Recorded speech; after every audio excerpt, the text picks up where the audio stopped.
Ladies and gentlemen, welcome to Raiders of the Lost Flicks on raidersofthelostflicks.com, featuring your host for this evening, the Groovinator, a.k.a. Adam Wilcox, owner and operator of raidersofthelostflicks.com.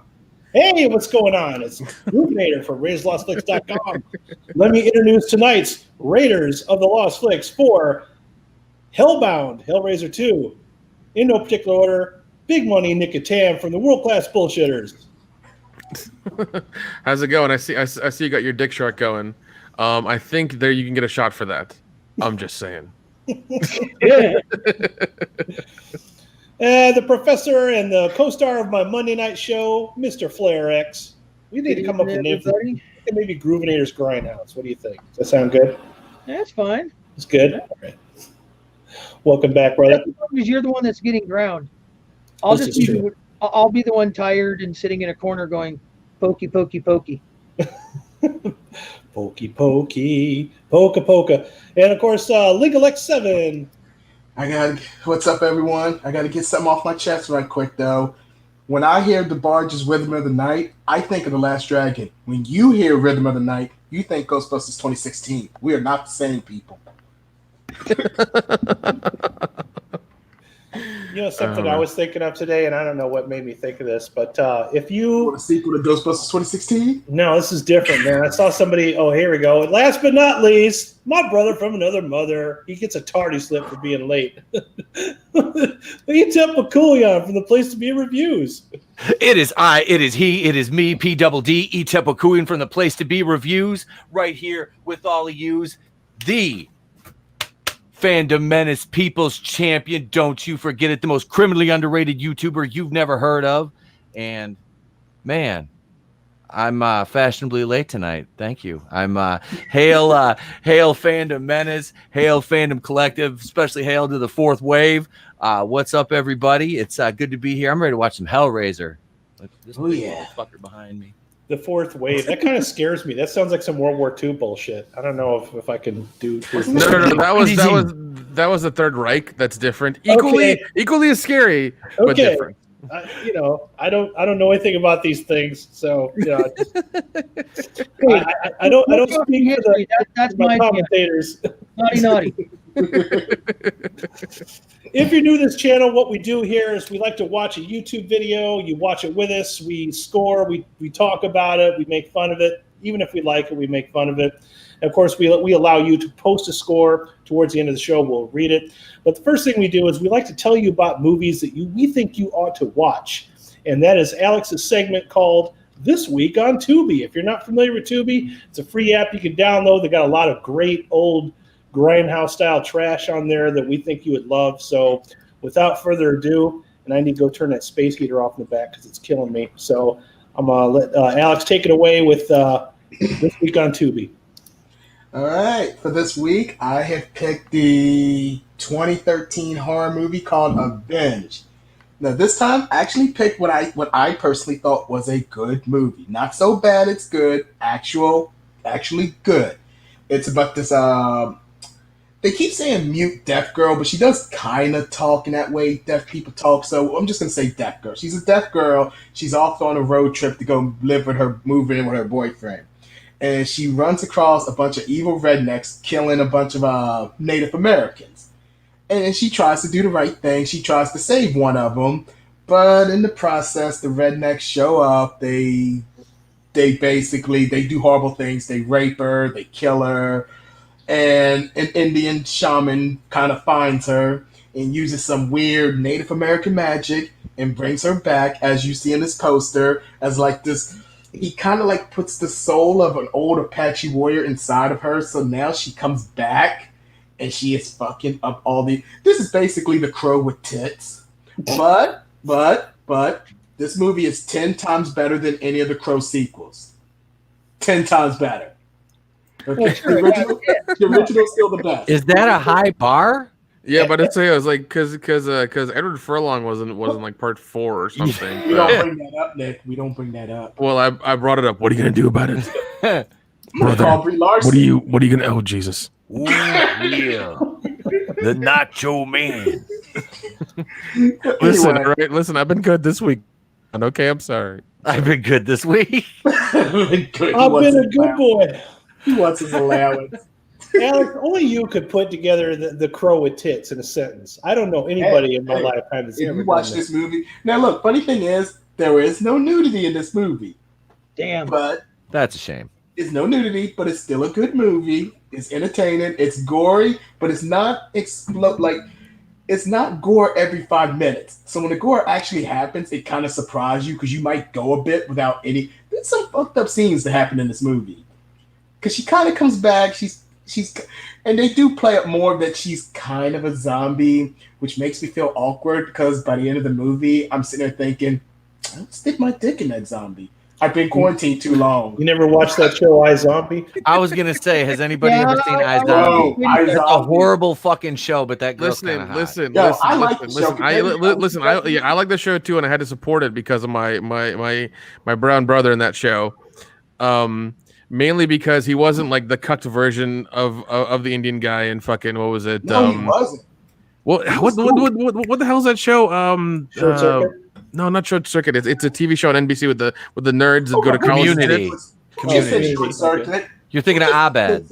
No, not Abed. The NBC show that's really shitty. It's got like three That nerds. nails it down. Yeah, that really nails it down. God damn it! Hold on. Community. No. Okay, no. It's Big Bang Theory. Sorry, Big Bang Theory. Oh, the nerds. That was on CBS. CBS, NBC. It's all the same shit. Yeah. It is not. One's a football and one's a peacock. Yeah. I get confused with those shapes. I'm sorry. No, my Who's the wrestler that used to run around the WWE and he would just all he would say is damn. Oh, Farouk. Ron Simmons. Farouk, yeah. Yeah, Are Ron you ready Simmons. for football? That's what we need for that moment. It's just he comes on. Damn. Incidentally, Ron Simmons was the first black WCW champion. Yep. I think it was the first black world champion, period. I think that was Rocky Johnson. No, Rocky Johnson won the tag team titles. He never won. I thought he had a heavyweight, didn't he? Mm-mm. He only had the tag team. I still love the guy. Possibly Bobo Brazil. I'll have to look into that one. I know. I can't remember if Bobo was it. I know. I thought there was one before Ron Simmons, but it was a big deal because NWA had just turned into WCW at the time. Yeah. Sorry, didn't mean to derail it. My bad. No. Oh, I have always loved the guy, so I'm sorry I derailed it a little bit too. No, dude, Ron Simmons is awesome, and he was an All-American linebacker at Florida State. He was very friendly. I met him at one of the wrestling events in Sacramento. ooh, Flair. When this goes off, I got to show you a picture. I got to meet and hang out with Ron Simmons. He is so awesome. That's He awesome. really is. I had NASCAR stuff on at the time, and he got flung over into the audience, and it was hilarious because he basically landed on me, and to say sorry, he brought me backstage. That's fucking sweet. And he was kind to me all night long, just the neatest man. I got to meet Bradshaw, the whole 9 yards, and just I had such a blast. I would love to see a buddy cop movie with those two. Yeah. Yes. Yeah. That Bradshaw and fucking Ron Simmons, that would be fucking amazing. And you know what? They would be 10 times funnier than Batista. I'll guarantee that. They are such good friends. You like that movie where he's the Uber driver? Never watched it. Stuber. That was okay. You know That's what? got Kamal Nagiani in it though. Correct. Yeah. You know what? Once again, had to support it. He's funny. It really impressed me about Bradshaw was him and Ron Simmons. Man, just they were friends on the screen and off. Yep. Because just awesome people. I could go on forever. I'm sorry. So back to Avenged. Oh, yeah. I want to give the girl credit here because she does a good job. Like, she's not Cynthia Rothrock. When you watch her in the actual movie, she just looks like a regular college girl who now has to become this badass when she gets resurrected. Like, she's kind of on a petite side. You know, she wears a skirt, so I can't say if she's got more ass than Brie Larson, but I'm going to go with yes, just because I know what Brie Larson looks like. Wait, who doesn't have a larger ass than Brie Larson? Hank Hill. That's I mean, a 2x4. Oh, I know more that old guy from Poltergeist 2, the one that plays the Oh Jesus Christ! God is in is pretty sure his ass. That is man is creepy. I remember hearing behind the scenes stuff that he was a really super nice guy on set. I'm sure But he was. He's a but living skeleton. He's terrifying. He is fucking terrifying. Even I can barely watch a movie nowadays. I'm just like, no, turn that shit off. He freaks me out. That's a pretty good sequel, actually. I like that one. It was good. It was a good sequel. But yeah, dude, that guy. Oh god. I guess he was supposed to have a larger part in Poltergeist 3, but he didn't make it to Poltergeist 3. So yeah, that's why that movie turned out the way it did. Not the only reason, but you know. So Avenged. Thank you, Alex. Definitely check out Avenged on Tubi. That sounds like a wonderful time. I will definitely add that to my list right now. Thank you. And in retrospect, I feel bad. I should have did this movie the week of Indigenous People Day. I feel bad about that, but better late than never. This movie you had one job, Alex, and you blew it. You blew it. Hold up. Can I just point out that I think this entire month I picked decent movies, with the exception of Plan 9, and I even picked movies with strong female characters. I did a better job than Kevin Feige and Paul Feig. You blew it. I did a better job than these idiots, okay? I picked decent movies with decent female leads, strong female leads. Now carry on. True. Very true. Yeah. Very true. Oh, man. Anyways, so let's move on to the next topic of the night. Of course, we're talking about Hellbound, Hellraiser 2. Let's say some things about this movie first before we get into it. First of all, Alex and I prefer this one to the original. We like this one a little bit better than the original. I know not everybody does. I did a poll recently on Twitter that had some interesting results. I'm going to go ahead and get that going. My poll was, I had asked people, do you like it better or more or less or the same as the original? And it's kind of surprising results. I kind of expected. Never tell me about your poll again. I was going to say, the way you worded that. I can never say the word poll. Were you more satisfied or less satisfied after my poll? I put my poll on Twitter and people voted on it. Did you like it or did you not? Anyways, okay. Next time I'll script it with you. So the thoughts on Hellbound Hellraiser 2 compared to the original. Sound off. Comments too. I like it more. I like it less. I like it the same. So the winner was 46.7% of I like it the same. 33% I like it less. That was a lot higher than I thought it would be, and only 20%. So I guess the 20% is just me and Alex. So what are you going to do, right? You know what? You folks are going to remember how great this movie is tonight. It is really good. Peter has honestly seen this. Yeah, I've seen it, but I don't remember it. It's been a while since I've watched the second one. Normally, I watch the first one, and I'm like, I'm good with this, like but I've seen like I said, I've seen a couple of the sci-fi quality sequels, and oh jeez, I like this one because it feels like a continuation of the first movie. Like you could weave part 1 and 2 and make it just one long feature length movie, as far as I'm concerned. Which a lot of people that make sequels don't do, because this one is not directed by Clive Barker. It's directed by Tony Randall. And I was looking on his IMDb to try to find some interesting things. No, not the Tony Randall from The Odd Couple. That's what I was like, wait, Tony. This is a completely different Tony Randall. Not really a lot of interesting things to talk about on that guy's IMDb. He didn't do a lot of movies. He did some special effects on some other movies. I think. Let me see. I don't want to say I don't want to misquote that, because people in the horror universe hate it when you misquote a movie or misrepresent the credits. So I'm not going to go there. But we will get you. They will remember, and they will fine you down, and they will kill you. Jesus. I want to thank you can't watch it joining us tonight in our chat, but.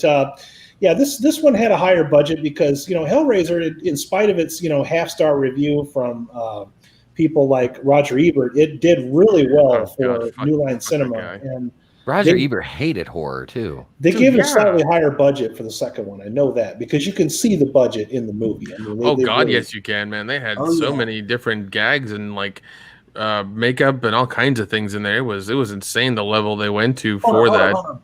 You can't unwatch this. There's a live action Fist of the North Star movie. Yes, there is. Must be that good if you don't know that. How do you Oh, God. fist an And I'm a entire big star? fan. I'm a big fan of it. I'll show you later, Pete. I'll show you after. Yeah, I can't do it on YouTube because You we'll know get, you know, That's Patreon exclusive. we'll get banned, but I'll show you afterwards, and it requires other things. I'll Nick, show you. Nick turns around. Bree, come here. Come here, bitch. We're gonna fist a star. You do it just right. You clap your cheek just right and swell up to a full size booty. Oh God. Well, kind of a star. Yeah. Wow. 1.5, pretty much what 1.5 stars. Pretty much what Captain Marvel. Speaking of 1.5 stars, before we start the movie, have you guys watched that trailer for Songbird yet? Which looks like it's going to be about a fucking 1/8 of a star movie by Michael. It's a Michael Bay movie. No. You still allowed to make movies? Holy shit, dude! I saw. It's about, so basically like it's the pandemic ramped up, and in like 4 years we're at like COVID-23, and it causes like brain mutations, and pretty much the entire US is on lockdown, and we all have these like thermo sensors to where you have to like scan yourself, and if you have any genetic anomalies, they automatically send like basically like the hit squad to your door. What the fuck, dude? Songbird has Archie from the Riverdale show in it. Is the main kid. That's weird. Yes. That's weird. Yeah, because I had to look up some of the actors. The only ones I knew the white dad from Get Out. I knew Slippery Pete from Seinfeld. And Barry something, is that his name? No, Bradley Whitford. Bradley Whitford. Yep. That's and then Slippery Pete from Seinfeld, and Alexandria Daddario, and then the guy from Riverdale. Wait, okay, so I don't know about that, but here's I have a genetic anomaly, they come to kill me. Basically, yeah, they take you away. Oh, wait, go back up again, Adam. Yeah, here's Tony Randall. This is Tony Randall right here. Okay. He's Dave Filoni's dad. This is his filmmaking directors. We got Hellbound 2, Inside Out, Children of the Night, Amityville 1992. It's About Time. I forgot how many damn sequels there were to Amityville. I was gonna say there was another Amityville movie in the 90s. And here you go. There are so many. I think Bella Thorne did one a couple years ago.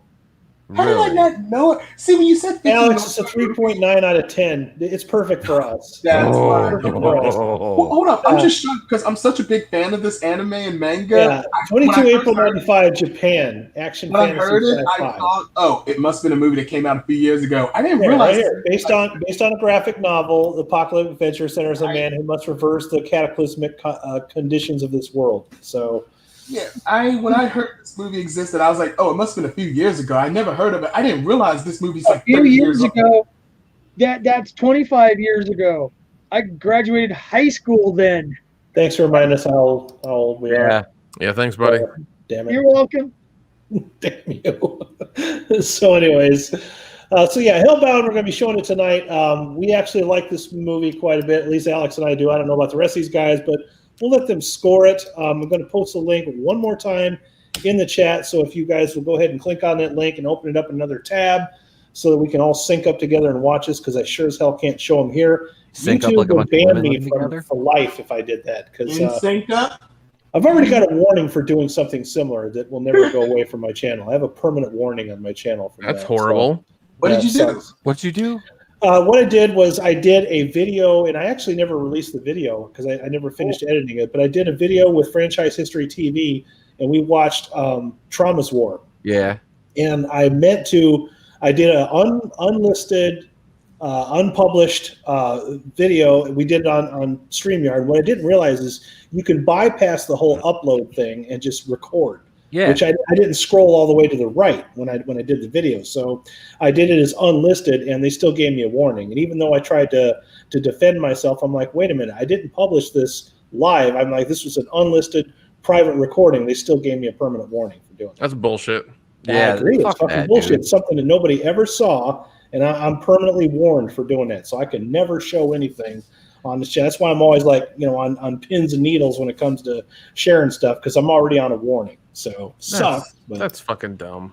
here I am. Yeah. So, and I thought maybe it would go away after 90 days. It doesn't, because the 23rd was a couple of days ago, and it's still on there. So YouTube, stop being a dick.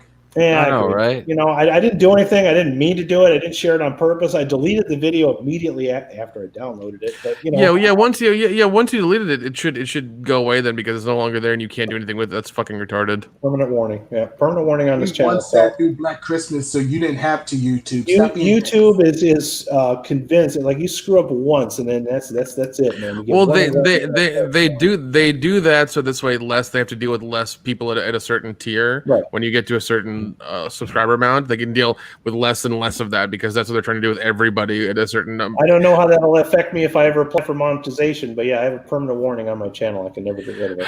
So, I mean, sucks.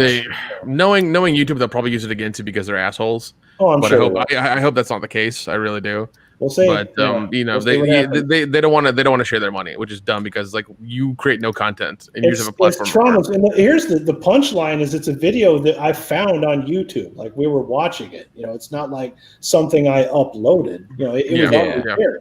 I was just sharing it as a screen privately with Franchise History TV, so we could do some commentary. And I was going to make a video and do like a review on it. That's why I never released that on my channel because it's too many problems with that. So yeah, dude, that's fucked up, man.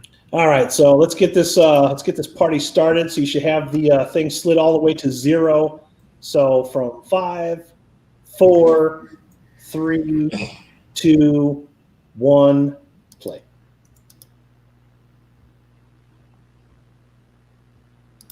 Malibu Bay Films present. Oh no, wait. Wrong one.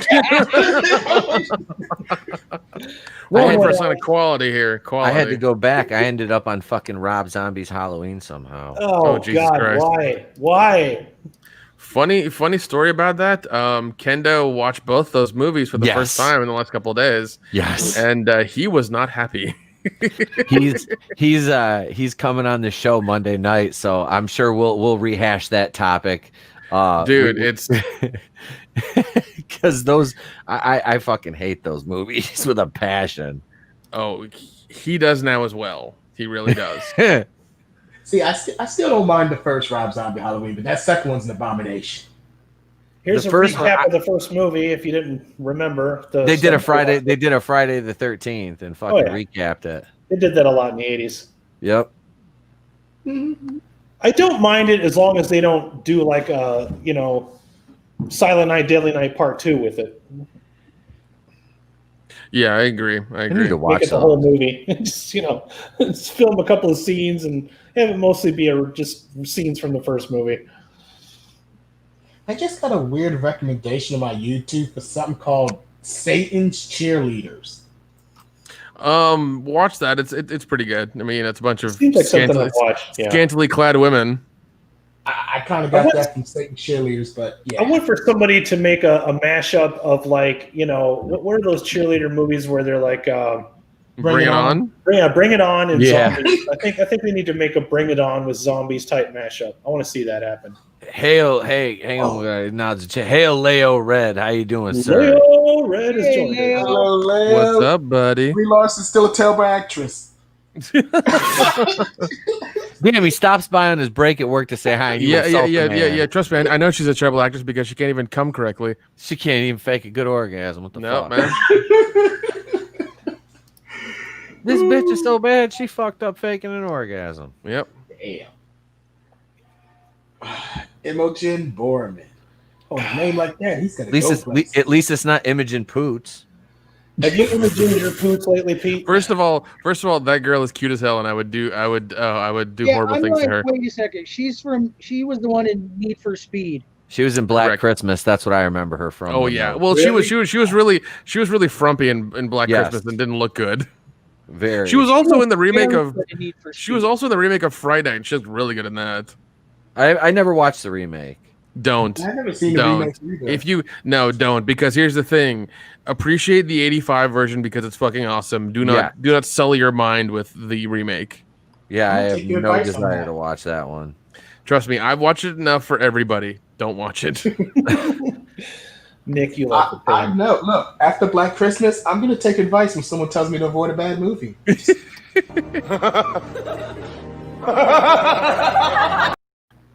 If you want, buy the new Blu-ray for Friday Night. It's got the nice documentary in it called "You're So Cool." Oh Brewster. God, I have to have that on Blu-ray. I have it digitally. I bought the digital copy, but I really want Fright Night on Blu-ray for sure. Yeah. Because the new Blu-ray that's come out, it's like $23 on Amazon. It's got the 3-hour long documentary about Friday Night 1 and 2. It's fucking awesome. My sounds mother nice. and I, we watch a lot of horror movies around this time of year together. It's kind of like a tradition. Yeah. And that was the first one we watched was Fright Night. Oh yeah.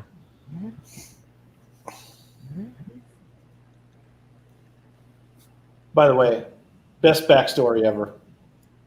Mm-hmm. Absolutely 0 words. Just shows you everything.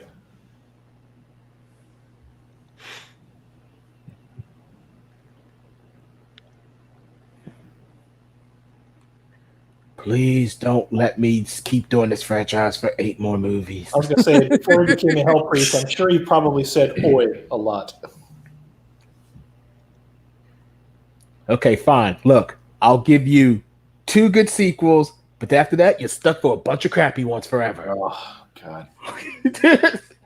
Yeah, I will concur. Hellraiser 3 is not the worst thing out there. For It's sure. not. It's just It's not as good as this 2 and 1. It's not as good as 2 and 1, but I would take Hellraiser 3 over all the rest of them. I think my problem with Hellraiser 3 is they changed the tone drastically. It's like kind of They went like clear fucking 80s with that one. Yeah.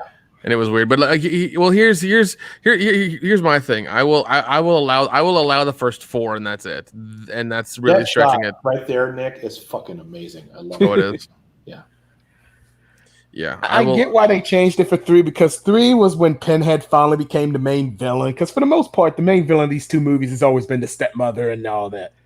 3 was when Pinhead himself finally became like the big bad. Yeah. Yeah, because it really doesn't do a lot in these movies for sure. Yeah. But no, I mean, like once again, like I love 4 because it reminds me, and I hate to say this, but of Jason in Space, Jason X. Well, I like 'Cause Jason in Space. Yeah. Don't Yeah, you dare put Jason and- X in the same category as Bloodlines. I don't like Well, Jason it's got X that. as much as I like It's got Jason that same feel to it, basically. You know. Are you gonna say Leprechaun 4 is also good because it's in space?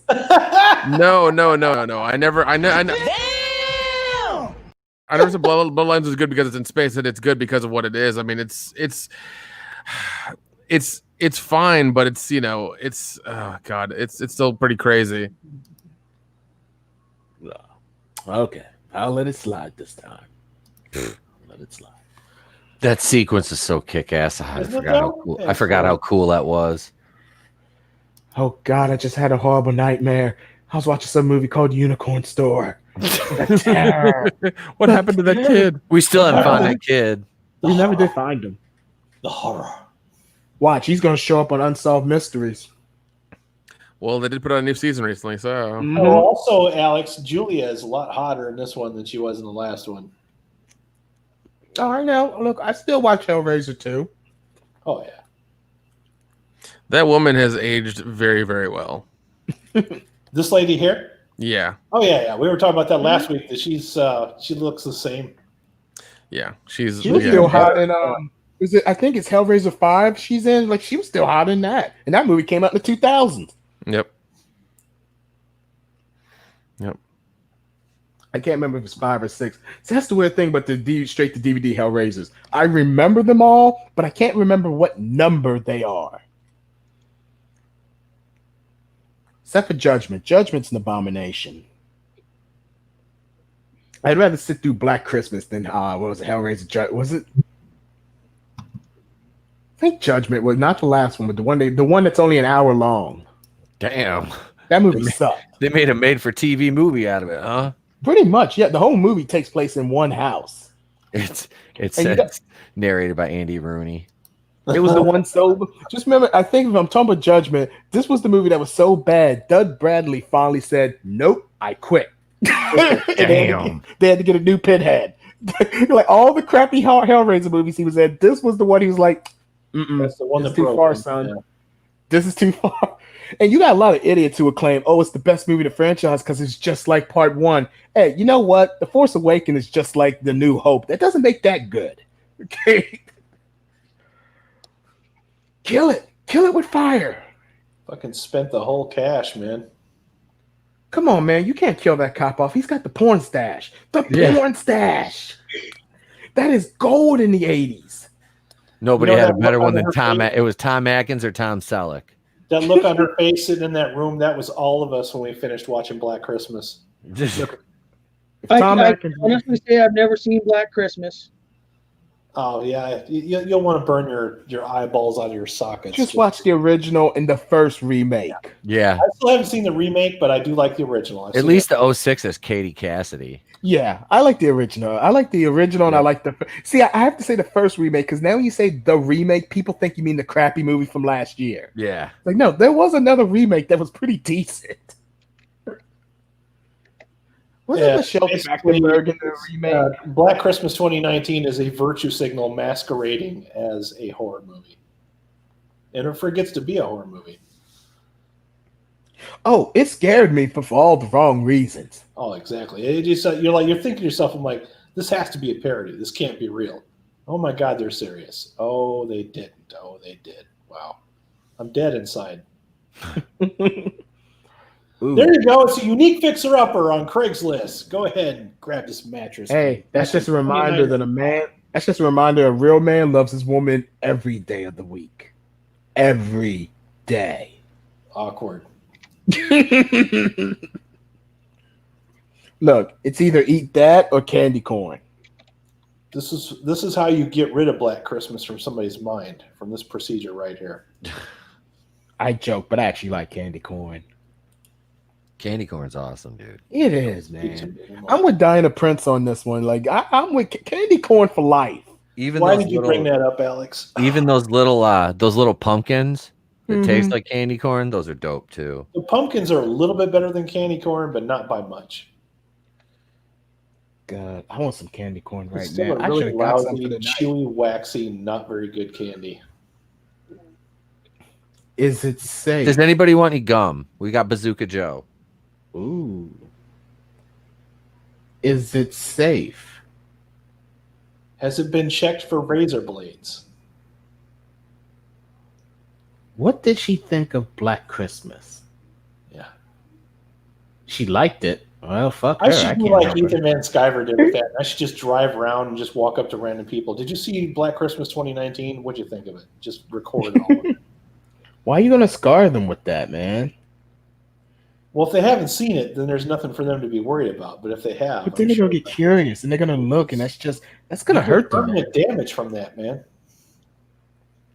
People lose lives like that, man. Yep. Friends don't let friends watch Black Christmas. That's what we need to do, Alex. We need to have COVID-19 watch Black Christmas, and everything will be solved. No, I will not watch Captain Marvel. No. Look, no. just sit down, watch Captain Marvel and Unicorn Store. They're quality films. Oh God, can I get that Cinnabite back? I feel like that's not quite as torturous.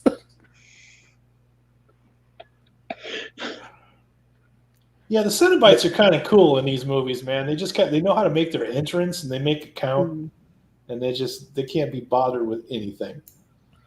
All right, look, you don't have to tell her she does not have to watch Captain Marvel, but she does have to do another sequel with what's his name? It's Dean Winters or whatever. You have to do a sequel with him.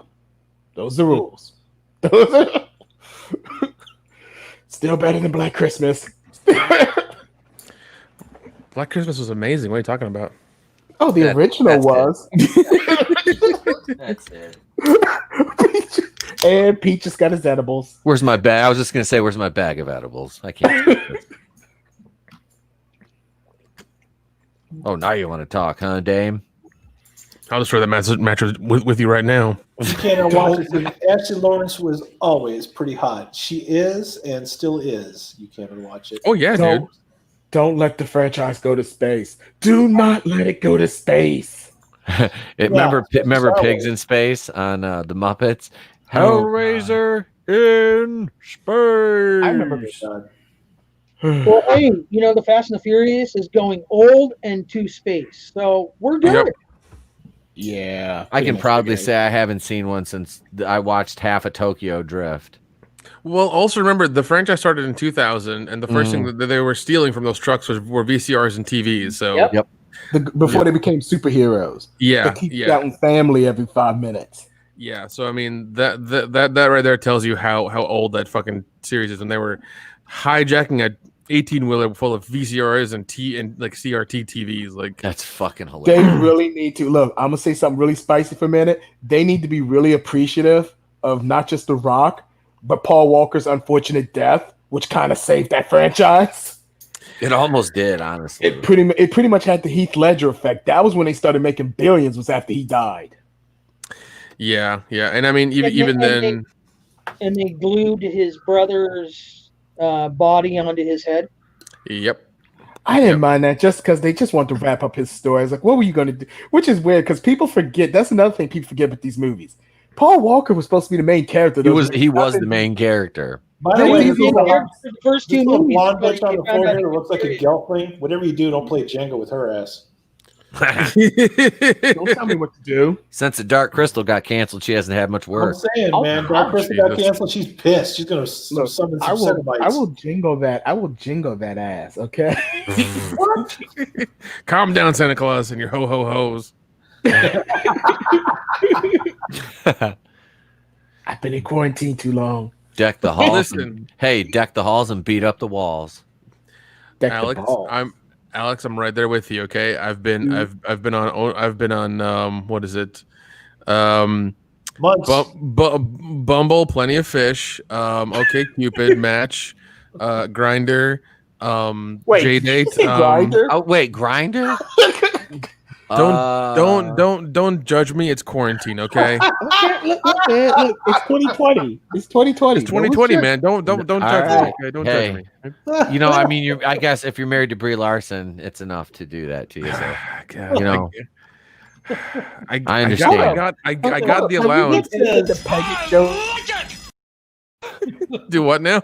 Have we been aiming the pagan jokes at the wrong person? No, that, Bitch, are you for real? no, Damn that it, is man, that is listen, that is motivation. that is exit only, sir. That is exit only. We don't play that Man, game. listen, motivation. You're not here for the. We need your jokes this time. I hope Billy's work's going okay, buddy. He cannot make it tonight. I'm Yeah. sorry to say. I We missed told him him in already. plenty of He'll pagan catch us jokes. on the playback, I'm sure. By the way, anybody that's not watching this live, we understand it's the day before Halloween. There's parties tonight. This will be waiting for you. Well, I mean, I did get a costume for the WCBS live stream, and I was greeted by an extremely long line at Spirit Halloween, which made me very happy. So Wow, at least, that's awesome, dude. which it because like this year's a fucking shit show, and I was like, at least people are getting costumes. It looks like they're going to parties. They're gonna have some of them are gonna have a good time. Good for you people, but I ain't. So I don't know what to tell you. Sadly, this is the only Halloween party I'll be doing. Is this right here?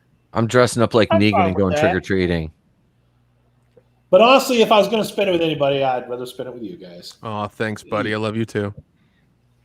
I'd rather spend it with Cynthia Rothrock, but this is okay too. Yeah, Yeah. After that picture you sent us, I want to spend a lot more time with her. That last Instagram post blew up the internet. I swear to God, it's just wow. She really needs that. I want to say she needs an OnlyFans, but I kind of need my Why money. is she not in more stuff? That's what I don't understand. She should No. be- Here's the problem.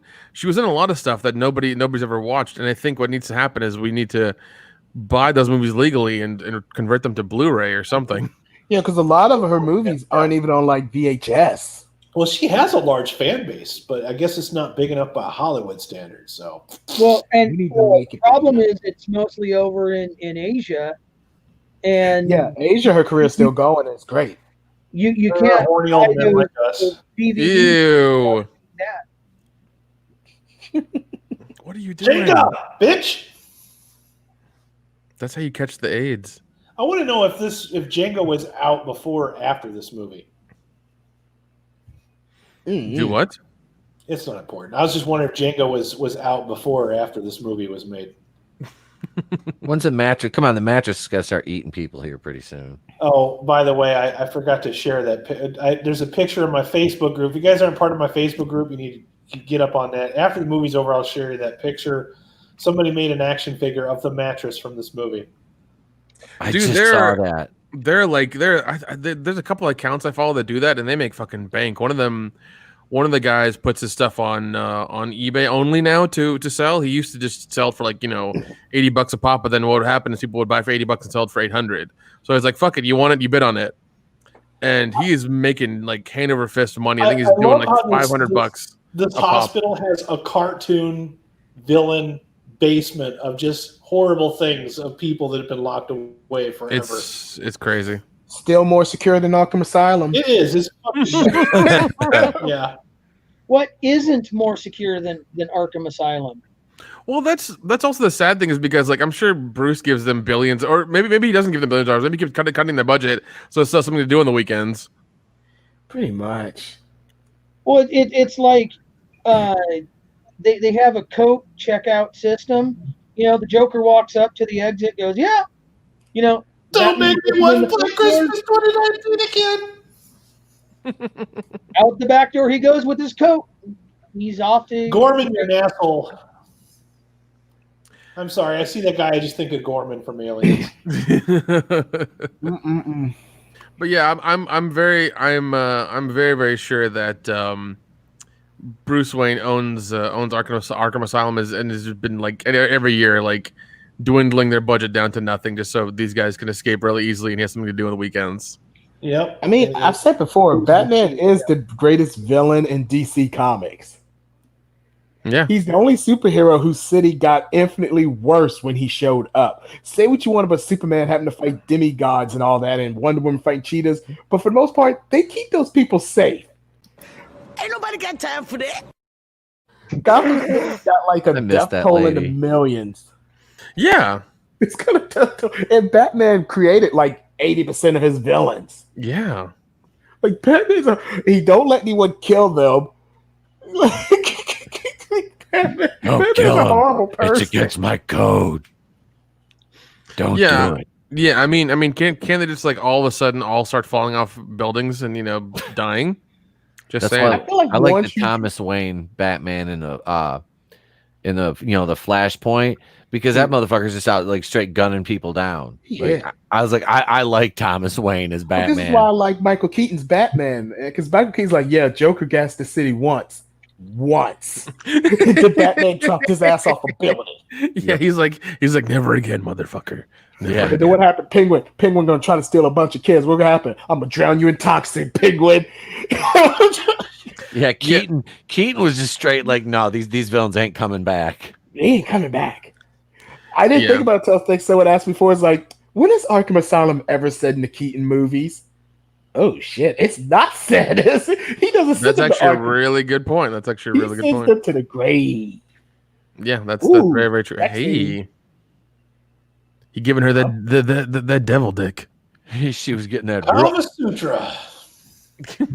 Have some drill. Here, baby. Take this 3 inches 3 times, and she'll be satisfied. That bitch is white. That bitch is whiter than mead paper.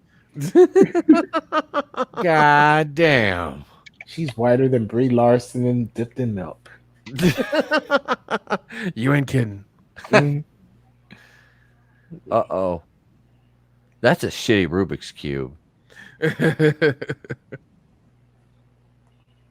I love that piece in the face. Whiter than a Candlebox concert.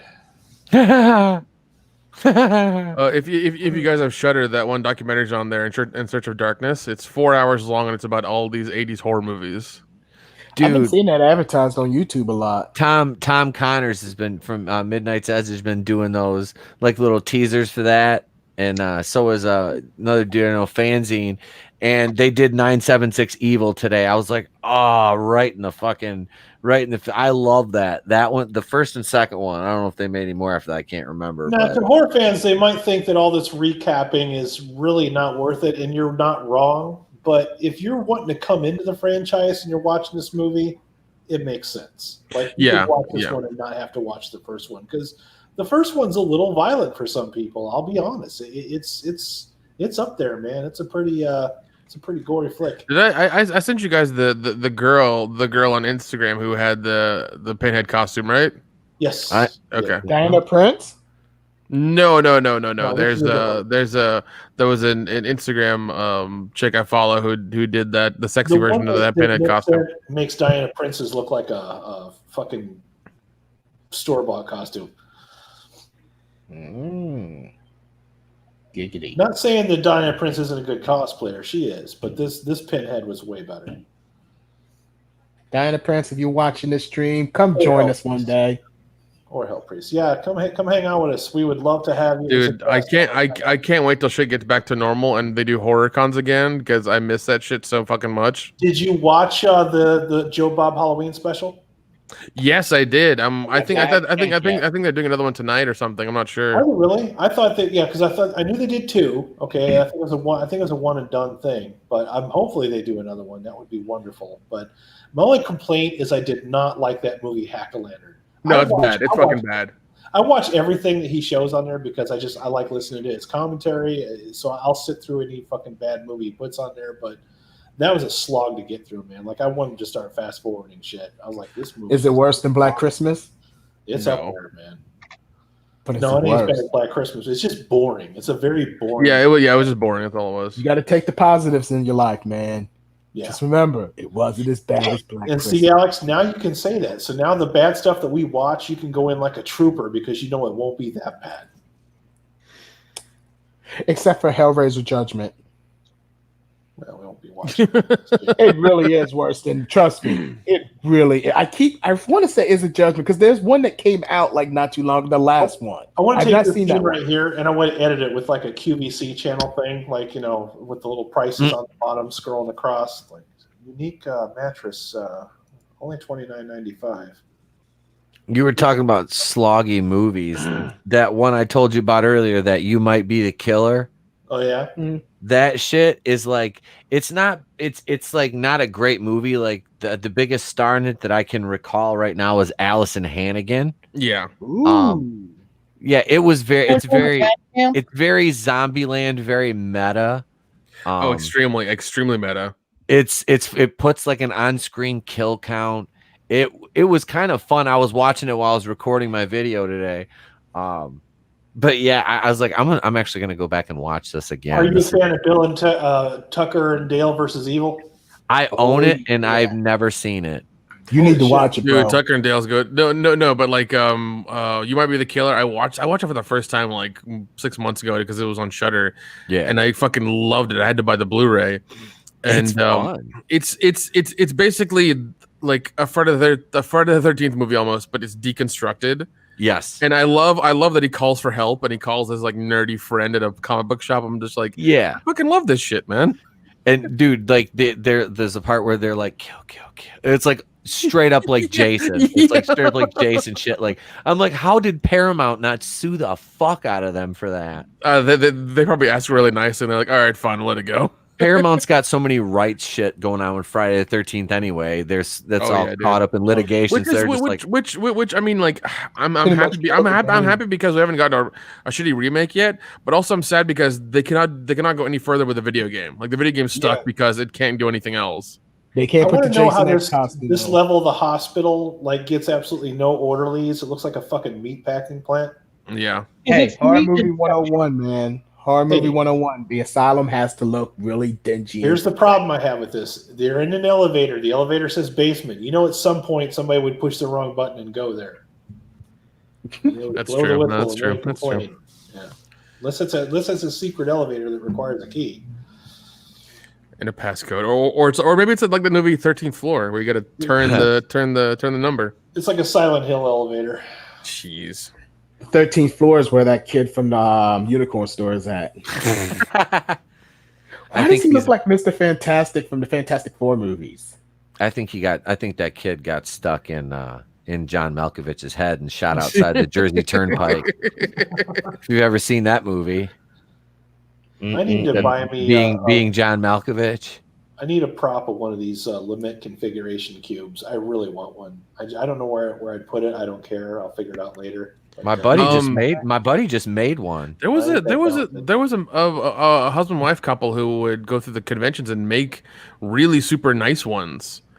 And they were handcrafted. They were in those containers as well. Those little I like the glass little ones. container, that little bell-shaped container. That's how they would present them at conventions, and like That's they what did I would such want, yeah. they did such good work. It was insane, man. Like and all of them, you either have like the basic one that would just sit there, or you have ones that would turn, ones that would do music, like, and they would be obviously in varying prices. But I mean, they did a lot of good work on them. Oh, and it was worth it, man. It's sexy time. Oh, that's weird. Turn out the lights, light a candle. Do you need a sock, Jim? Some Vaseline? It's okay. I cry when I beat off too. Listen. The quarantine ain't got that bad, all right? Alex, I think you need a hug, buddy, but not from me because that's weird. But not from you. Cynthia Rock, Diana Prince. I'll take that hug from either one of you. That's a spicy meatball.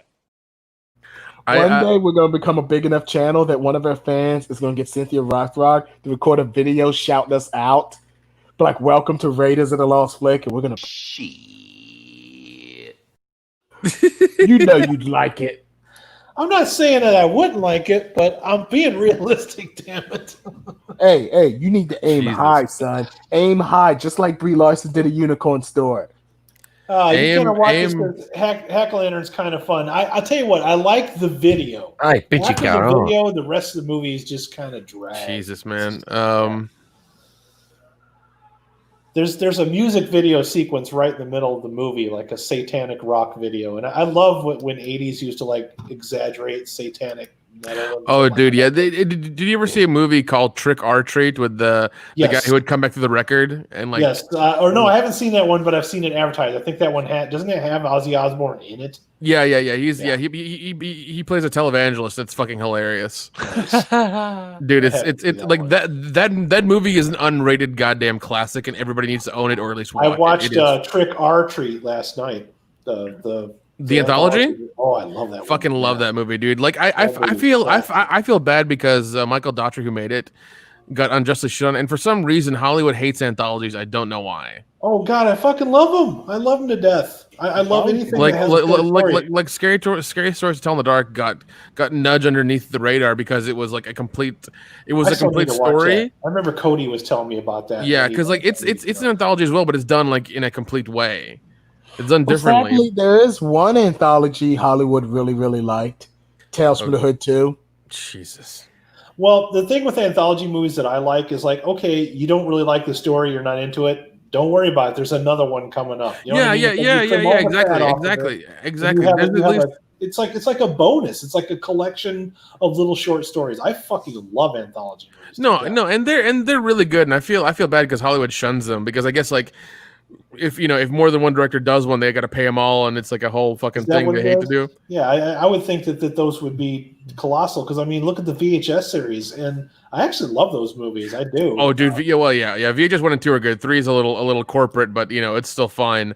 No, remember the ABCs of death, dude. ABCs. Okay, the reason the ABCs of death failed, and it's weird they said this, but they said it because it was because of piracy that they failed. Probably was, but no. Remember when I reviewed that movie? Yep. Remember the Japanese scene, but fart? Yep. Yep. Still better than Black Christmas. Ooh. Little bump and grind for you there, Alex. Ooh, baby, I like it raw. Right? Oh, baby, I like it raw. Ooh, that counts as a titty. If you want to do whatever to that you go do that, sir. Yeah, I'm not counting Bottom that. of the barrel, Alex. Bottom of the barrel. Bottom of the barrel would be Brie Larson. No, she has an outer layer of skin. Yeah, I think I'll take but the no skin ass. with the bad. But no ass. Yeah, but still, I'll take the skin though. Yeah. All right. How much would you pay for this mattress? $29.95, $25.95. It's just got a little blood on it. How much is kerosene in a match? All you have to That's what I do want is kill for a it. few bitches. She'll get her skin back. So fair deal, okay? Hey, you just gotta kill a few people. And in the give first me movie, Waititi, give me Taika Waititi, give me Ryan Johnson. I'll get rid of the world's problems and get a chick at the end of it with skin. I'm gonna let you guys know something. This movie here is the reason why I never buy used furniture ever. Yeah. I'll tell you what. You don't know what that stain on the other side of the sofa might you might have a serial killer resurrect out of it if you drop some blood on it. But I do like the concept that the last movie you brought back the killer by spilling blood on the floorboards, and this time it was a mattress. That's I would say is like way kinkier and more disgusting than the first one. Oh yeah, definitely. Like this is like, I dare say, almost torture porn levels of gore in this, and it's just like it's a bit much. Yes, it is. Yeah, that's why I only when it comes to the Hellraiser movies, I only own the first two. I don't have any of the other ones in my collection. Three's not that gory. It's just dumb. No, 4 is just like this whole like 4 is basically them saying, okay, we're done with Pinhead, but then 5 is like, no, we're not. So I'm gonna make money off this bitch. And they've made money ever since. They really have. They wouldn't have made so many movies if they didn't. There's a lot of people that I argue about this on the channel a lot, that support a movie like it's a sports team, and I don't believe in that. I think you should support a movie because you believe in the script. Yeah, exactly. People involved behind the camera, or you think it's going to go somewhere. But just because they call it Pinhead or Hellraiser doesn't mean that you need to show up. No, and I'm entirely I'm entirely about that. And what pisses me off is that Halloween 2018 made more money than most of the franchise did, and I'm just like, really? Fuck that movie. That's aggravating. I would love for there to be almost a mass protest against the next two. This way, they don't make any very little money, and then what happens is that they get the message that remakes suck and they don't make any more. Well, dude, because people wonder all the time, well, why do Michael Bay keep making Transformer movies? Because they all kept making money. That's just it. It wasn't until the last night. The last night is the only one that finally bombed. And have you seen a Transformer movie since then? Nope. Bumblebee. Bumblebee was fucking awesome. Carpenter. I don't like Halloween is probably not my most favorite John Carpenter movie. It just happens to be there. I'm not going to say that it's not good. I own a couple of collector's versions of it, but the franchise itself is a fucking sloppy chocolate mess, and I've covered that ad nauseum. This one's just as bad. I mean, if not worse. I think even though they're both, and I have said that too, it's time to finally put Michael Myers in the same category as Pinhead. But I might even say Hellraiser, as bad as it is, I would take Hellraiser over Halloween. At least Hellraiser is committed to its crappy timeline. They're committed to it. They haven't rebooted anything. Yeah, they haven't rebooted itself 15 times. Yeah. Pinhead's now game developer from Hell. Yeah, we're just gonna keep that over. I'll tell you this, though, out of all the horror anthologies out there, the one that's the most consistent, the one that makes me the most happy, is the Friday or the Nightmare on Elm Street franchise. I think that one is the most consistent of all of them. It's the one that finally had an end. Yeah. I mean, it depends whether or not you count Freddy versus Jason as canon, but if you don't, Freddy died in Freddy's Den. He's never really come back. With you. I love Freddy versus Jason. I didn't watch it. I love Freddy versus Jason. I don't consider it canon, though. It isn't, but it's that's more like fan fiction to me. That movie was better. And if you ever saw A New Nightmare, correct me if I'm wrong, A New Nightmare, technically it wasn't Freddy, was it? It was like a demon that took the form of Freddy or something like that. It was a manifestation, but The New Nightmare is a fucking wonderful movie. That was great. I love it. I remember seeing that in the theater. So the thing with the actual Freddy, you want to talk about being meta? A movie that's talking about itself, like the movie is the actual focus of the movie. That's fucking brilliant. What was it? Freddy versus Jason. I think it was an original script that where Pinhead is basically the devil. Yes, and he sends both of them to Earth to battle who can get more kills or more deaths and bring more souls to hell. Yep. I would have loved that version. The sequel with was it Ash from Evil Dead? I remember that. Yep. They ended up just putting it in comic form instead. Dude, no, and honestly, if they were to announce Ash versus Jason versus Freddy, people would lose their collective goddamn minds, and you would make so much fucking money at the box office, you wouldn't know what to do with it. Mm-hmm. Every time I watch this part of the movie, I always think about that one bit from Arrested Development where the one guy is auditioning for Blue Man Group, and they just keep showing like little blue handprints all over the fucking house. What was that guy's name? Was it David Cross's character? David Cross's character, that guy. Yep. Oh, yeah, God. he was auditioning for Blue Man Group. That was probably the only time. That was my favorite part of that whole series was when that bit was going on. David Cross is the best part of the show. He's fucking funny, dude. Everybody I like else Jason. was I like kind Jason of there, Bateman though. yeah. I'm a big Jason Bateman fan. I'm not gonna lie, dude. I have not watched the new Netflix seasons from that show. I watched the one. I just couldn't. I couldn't even stick with it. I watched it all the way to the end. Fuck a mummy. It's not. What do you think, Alex? Would you clap a mummy's cheeks? I'd clap the mummy's cheek from the Tom Cruise mummy. Yeah, Sophia Boutella. Oh yeah, I would clap. She was the best thing in that movie. Yeah, but they should have focused it her. on her more and less on Tom Cruise. Yeah. It would have been a better movie. I agree. Ooh, yeah, they could have easily mummy. fixed that movie. Because she was the best part of that whole movie. It's just the movie called The Mummy didn't want to focus on the mummy. I mean, In fact, I'll tell you what. If they were to do a quote unquote certain cut of that movie, I might actually give it a chance. But in the condition that it's in now, that movie's dog shit. Yeah, I don't think a cut's gonna save that. The only thing to save that movie is you have to make a part 4 with Stephen Summers, and you put her in there to fight Brendan Fraser. Oh, that'd be awesome, dude. Look, Brendan Fraser's kind of awesome. getting a career resurgence thanks to Doom Patrol. You could do good it for now. him. Yeah, good for him. I love You Brendan can do Fraser. He's a stand-up dude. I really like him. He did. Yeah, like I would clap those mummy cheeks. I ain't ashamed to say it. I'd clap. Once again, Alex, I feel you, and we've been in quarantine too goddamn long. I know, right? I asked him a question, and he gave me an honest answer. I can't complain. No, man, no.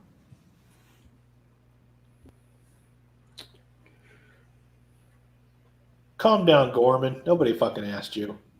God, you really do look like kind a of retcons this character like right out of it. You look like a Dollar General version of Mr. Fantastic. What is his name? Yoan Griffin. That's what it was.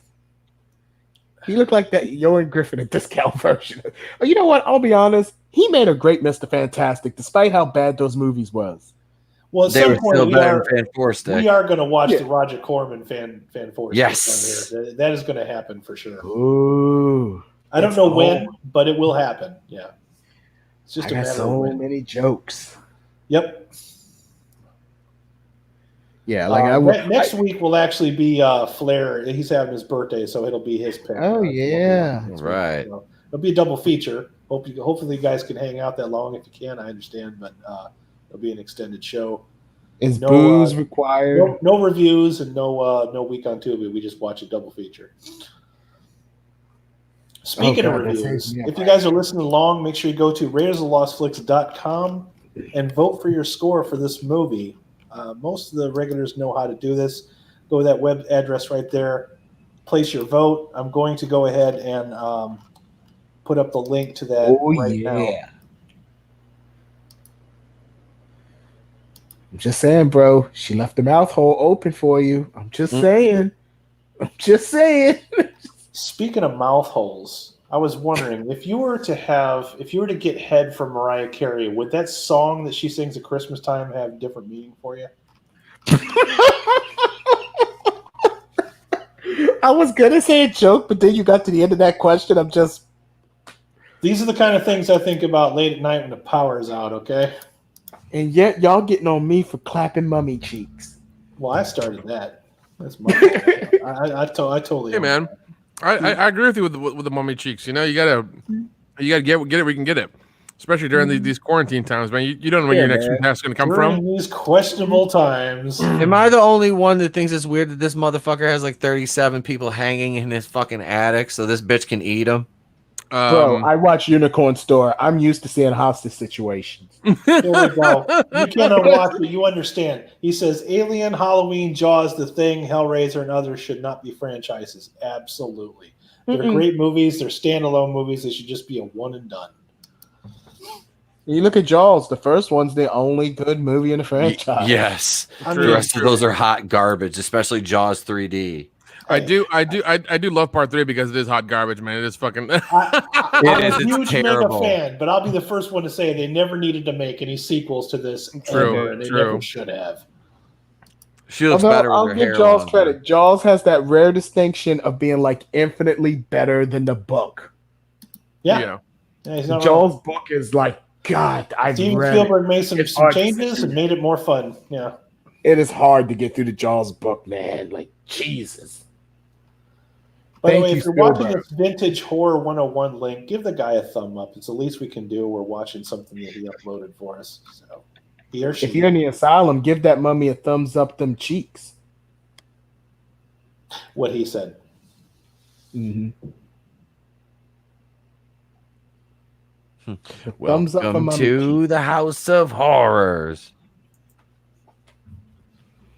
Why do I, ever since Pete, I now associate Hellraiser with Brie Larson and the Unicorn Store. And it's just so weird now. That's not right. You need to So- unthink that right now. You need to. It's curb so your weird that I mind just associate the two franchises now. I You're need to welcome. work on You're your mind, welcome. sir. You can't have one without the other. We are never, ever, I repeat, never watching Unicorn Store on this channel ever. I still get nightmares about it. Once was It's not enough. right. I can still see it. I can see the glitter feet. If ever there was a night where I wish I didn't never quit drinking, that was one of them. God, how much booze did we go through for that one? I don't even drink that much, and I went crazy with Unicorn Store. I was completely sober by the time Hellraiser got there, but I was fucked up for Unicorn Store. No drugs, no alcohol. I just had to cry myself to sleep. It sucked. Oh, God. She looks good. You She know does, what? man. Like I said, she looks better with that hair. Yeah. She did. She looked way better in this one than she did in the first. I remember I didn't even think that was the same actress at first. I think what I like about this is like she's like the villain, and to take a look at her, you'd think she was fucking Snow White. Hey, man. Evil stepmothers. Yep. Elizabeth Evil Banks was one. Also, I don't know about y'all, but I'm a sucker for a British accent every time. Yep. Every time. Elizabeth Hurley. Oh God. She's Shit. 50. She's in her 50s, and you see the shit she be posting? Yep. We Yeah, need to get her Adam- and Cynthia Rothrock in a movie together. Look, man, look, the devil can get her cheeks clapped too. Yeah, Adam, I Adam, haven't- I'm with you, man. Just the English accent do it for me. That's why most of the women I give money to on OnlyFans are all British chicks. So you know. British chicks, man, they know what they doing. Well, They're I like cute, thick goth chicks from the Yes. UK, and I'm just like, Yes, they are. that's the winner. That's the dream right there. Yep, absolutely. I love that. I Oh, love man. that. And then also, if Cynthia Rothrock ever starts an OnlyFans, I'm canceling all of my subscriptions to everything. I will got enough disappear money off to of YouTube. retire. I'm done. I will quit YouTube. I will be done. Yeah. Adam's gonna buy that discounted 12-month subscription plan right there. I'm telling you, For like 10% I off. will go Yeah. all in. Uh-oh. You're fucking dead, Kyle. Don't do it. There's like corpses hanging in the room. That's but so don't let that weird. distract you. I love that shot though, because like they showed the sky in the background, sort of. Okay, before you kill You're me, missing man, the corpse. before Yeah. you kill me, man, can I stick it in your butt one time? I'm gonna die anyway. Let me have a final wish. See you later, Gorman. You always were an asshole. You are what you eat. Oh, bruh. Jeez, really? Bruh. I like this sequence right here, though. It's like almost, not quite.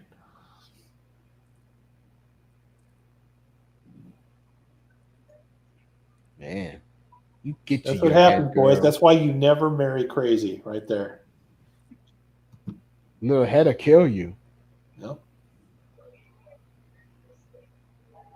Way to go, Kyle, you fucking idiot. Typical Kyle. Goddamn, Kyle. Kyle. Kyles or Chads or Kyles or Chads or Karens or fucking Maybe if he had and then the fucking elves and he punched a hole in the wall, this would have went at him. Adam, what about the elves? Oh, it's about elves and they go to space and yeah. Mildly Kyle. inconvenient that he's dead. Oh well. Yeah, there's always part 3. Why do people keep forgetting I'm in part 3? Why the fuck would you even walk in that room? Like, really, bitch? You're not equipped to deal with anything. I mean, she's kind of the most equipped person to deal with this right now. She did beat them once. It's just like she's a mess now. This Why whole the heck room does- is like a gory parody of a bad Monty Python skit. Why does the stepdaughter look older than the stepmother? I mean, they're both hot, but I'm just getting... Oh, baby powder slap. God, I'll tell I you do what, that. though, Ashley Lawrence has a fantastic scream, like a really good scream. And in fact, that scream right there, they sampled that in Ministry song. Oh, I bet she does got a great scream. And I'm sure Alex could make it pop loudly. Nobody, and I mean nobody, can top that scream that Fay Ray does in the original King Kong, though. No. Hashtag been quarantined too long. Is that a body just laying there right there? I don't know. I feel like she was kicked out of the Kingdom of Elves. Oh no, what happened to the elves? And a young Brie Larson will set Pinhead free. I feel like this is the beginning of a Christmas Parker Brothers commercial. Buy her something special. Buy her Jenga. Lament configuration available this Christmas from Parker Brothers. Give her the gift that keeps on giving.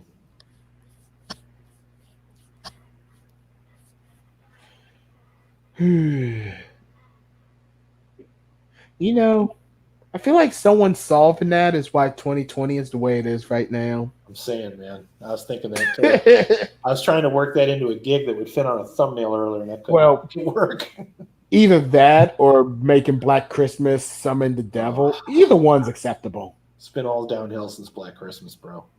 It really? Why did I watch that movie? Right after I saw Everything that, went wrong. Everything I went to go see at the theaters was like dog shit, except for like maybe 2 or 3 movies. Like I saw so many dog shit movies in a row, it wasn't even funny. And I only saw one movie, and I was lucky enough that it was good, and that was Sonic.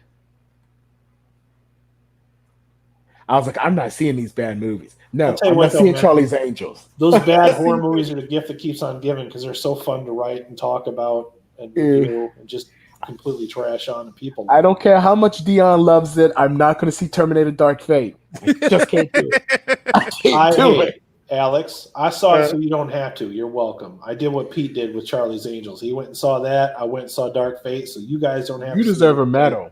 We tell you everything you need to know about it so that you don't have to waste your time. You deserve like a parade thrown in your honor. Well, I'll just take a few more subscriptions. Or prescriptions. Oh, for sure. How about a gift card to OnlyFans? I'll take some Percocets.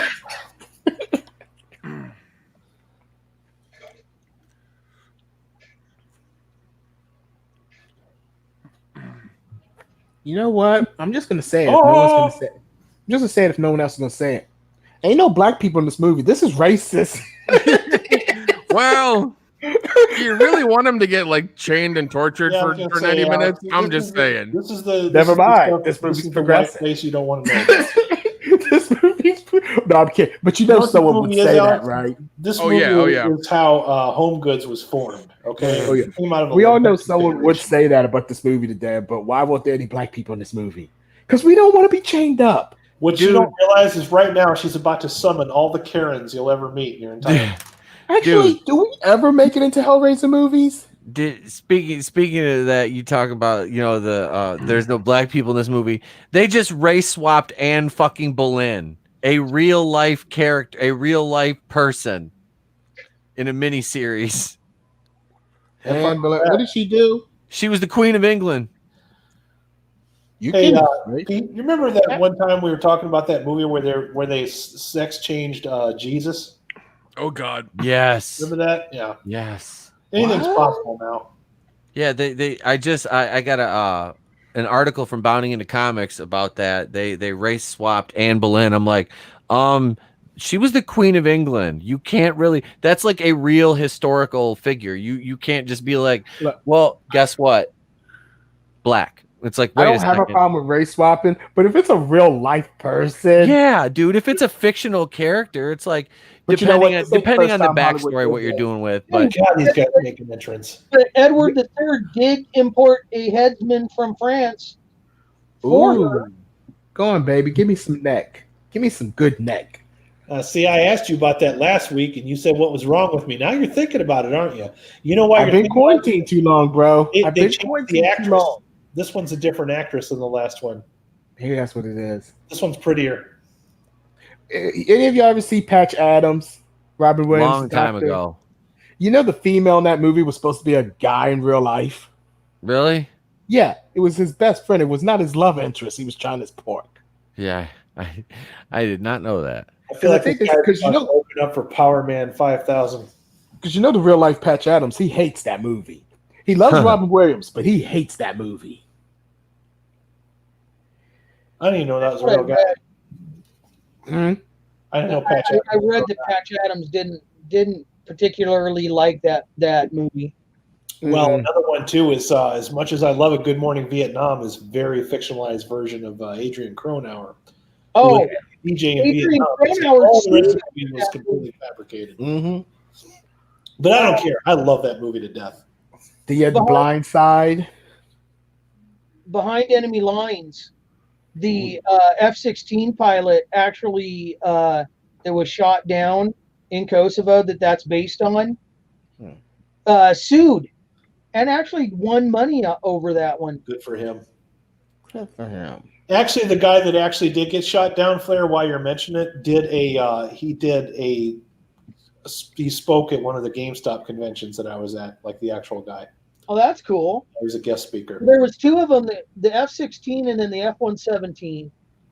I was kind of confused because I'm like, you got up and you spoke to us to what? Sell more video games? I was just confused as to what the motivation was there. But yeah, he was there and he told his story. Because I remember when the F-117 got shot down, because I was in Italy at the time. And yeah, some things were interesting. Ooh. Oh no! Somebody summoned the people from under the stairs. I like that movie. I do too. I don't care. I got it on Vudu. I got it for like $2. I went and saw that at the theater, and I thought it was I had a good time watching that one. Mm-hmm.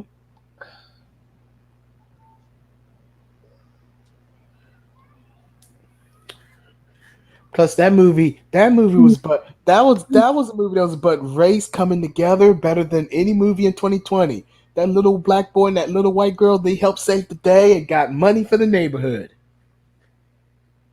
God damn. Hey, Richard Greeter. How are you, man? Welcome, Richard Greeter. Glad you could make it. Welcome. Hey, welcome. He's becoming one of our regulars on Monday night. Sir, he just watched Dust Till Dawn, best exotic dance scene in a movie. Well, Yeah. I don't know, Elizabeth Berkley. I was mad. Oh, come on. Are we gonna do the thing where she gets fingered on her period? Shame on you, Pete. What? What are you talking about? Elizabeth, are we talking about Showgirls? I was just talking about her getting railed in the pool by Kyle MacLachlan and flapping around like an I think epileptic the scene marlin. where she's giving a lap dance to the black guy, then he starts fingering her and finds out she has a period. No. Okay. Not judgment. No, I'm not judging as much now. I forgot about this Alice in Wonderland creepy shit here. I forgot. Paul Atreides from Dune is in that Showgirls, isn't he? Yes, he is. Yes, he is. He went from Gina Gershon. He went from Gina Gershon to Elizabeth Berkley. I don't know why that disturbs me a little bit now. They all float down here. I'm a big fan of Showgirls. I don't care how terrible of a movie it is. Love that movie. Same. I own it. I have the collector's version. NC-17. Oh God, they made a collector's version. They did. Yes. I bought a life-size Elizabeth real robot of Elizabeth Berkley. Berkley, yeah. But watch, someone's gonna hack that robot. Fuck Saved by the Bell. Has anyone seen the trailer for the new Saved by the Bell show yet? I watched it the other day. I have to check that out. It's gonna be weird because, like I said, look, I'm the kind of guy I can watch older stuff that hasn't aged well, but even I have a hard time going back to Saved by the Bell. I was gonna say I'll be looking at going, you were in a stripper movie. Hey, Keely. Hail Keely Chow. Keely Chow. But I will say, Kelly Kapowski, she's still hot. Oh yeah. He's still. Oh, Keely Chow, we're about an hour into it, buddy. We're past getting ready. We're just straight up getting right into it. Yeah, Pete just leaned right over it. It went well for Pete him. doesn't even feel anything anymore. He just kind of, Ruby Rose tells Pete while she's pegging him, "I'll make a man out of you." Pete's floating right now. She's out, man. Ruby's gone. I broke up with her. I heard someone say that Ruby yells, "Who's your daddy?" Her and Javicia say that to each other. Did you guys see that ad that I posted that Ruby Rose is in a movie where she plays a doorman? Yes. Yeah, I posted that not too long ago. That looks so fucking horrible. I was trying to form some jokes and I just couldn't come up with anything intelligent. I don't know. She's like a doormat gets trampled on by every other dude in the movie. There you go. Yeah, just weird. There's something's lost about Ruby Rose now that Pete don't want her. It just doesn't seem fun anymore. Yeah, it's I can't. It was cool, I'm waiting to see. I'm waiting to see thick Batwoman. Dude, yeah, and the woman they got for to replace her is quite thick. Yes, she is, dude. There ain't no gap in those thighs. She's fucking hot, dude. Javicia Leslie's gorgeous. Like she is gorgeous. Yeah, she is. I'd never seen her. The only thing I know that she was on was like that God Friended Me show, which I've never seen an episode of. Ooh, I'm aware of it. While I've never seen it, I'm aware of its existence. See that Cenobite with the burnt face? That's what happens if you burn the goddamn pot roast. That's right. You get sick. It's going to be Death by Pot Roast next. Oh, praise be Allah. That's based as fuck. Whoa. Man, you about to have? Don't you be having the Taliban come looking for us? I mean, I know what you're saying, and I'm for it, but like YouTube is finicky with that bullshit, so that's why. Mm-hmm. Yep. Pete gonna get us all in trouble. I'm already on a warning, damn it. I mentioned that. I wonder if anybody out there yet has tried to completely pierce their face as much as Pinhead did. Yeah, dude. There's a guy who made himself look like Red Skull. I saw that. That was creepy. Which like but he's like mutilated his face to look like that. It's like, dude, and like it's one of the things like it's one of the things if you didn't have a wife and a kid and he didn't have anything to do, but like he's married and has a wife and a kid. He's gonna provide for them. It's like, what are you gonna do? Just go around and travel the circus and do freak shows? Like, yeah, boink it. No, wait. Do we mean Red Skull, or Red Skull from the '90s Captain America movie where he looks like a like Red Skull, Red Skull. Red Skull. Like, God, that pissed me off so much in the '90s movie. He's like Red Skull for all of 10 minutes. Did get cosmetic surgery. Don't bring realism into my comic book movie. No, yeah, and he had his skin colored. He's got little horns underneath his skull, and he had his nose cut off and everything surgically. I'm just like, what the fuck is wrong with you? Oh, by the way, guys, best love scene in a movie. Just something right now just made me think of it. Jenny Agutter and the Dr. Pepper guy in American Werewolf.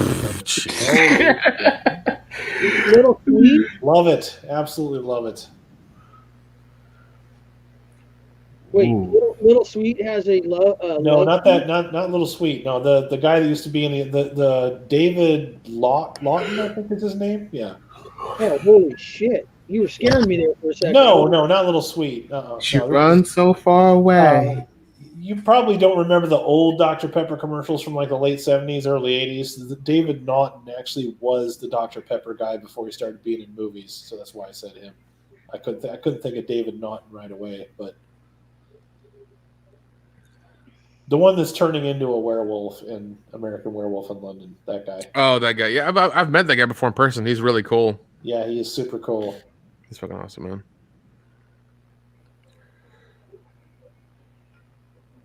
So here's the Dark Crystal connection right here. Whew.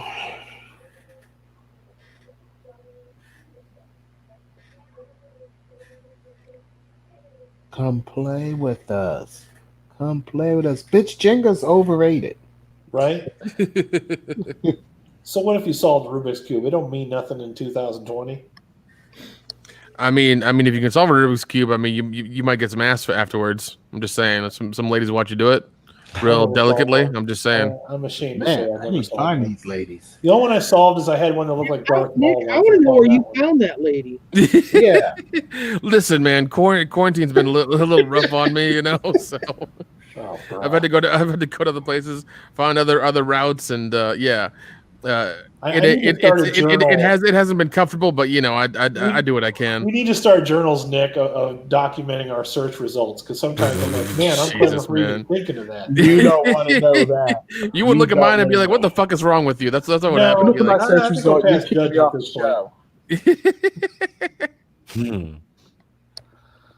Cynthia Rockrock is just the one I feel comfortable sharing. It's not on there. I already looked.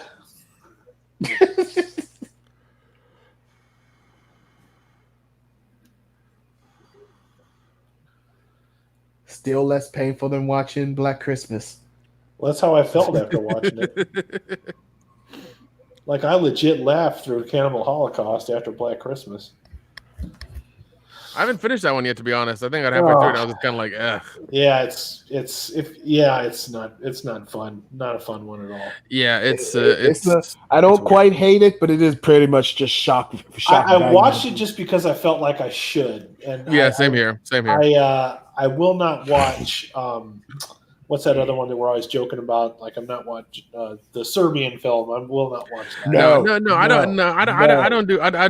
don't do gross out shit. I don't do that stuff because it's like especially like torture porn. I can't do that. I'm shit. not big on animal mutilation though. So that's I saw a Serbian film. No, really. I saw that. Look, I know we all joke about Black Christmas. I would watch Black Christmas on loop before I watch a Serbian film again. Shit. Every now and then, you just got to let the jokes go. You got to let the jokes go and just be like, that is an awful, disturbing movie.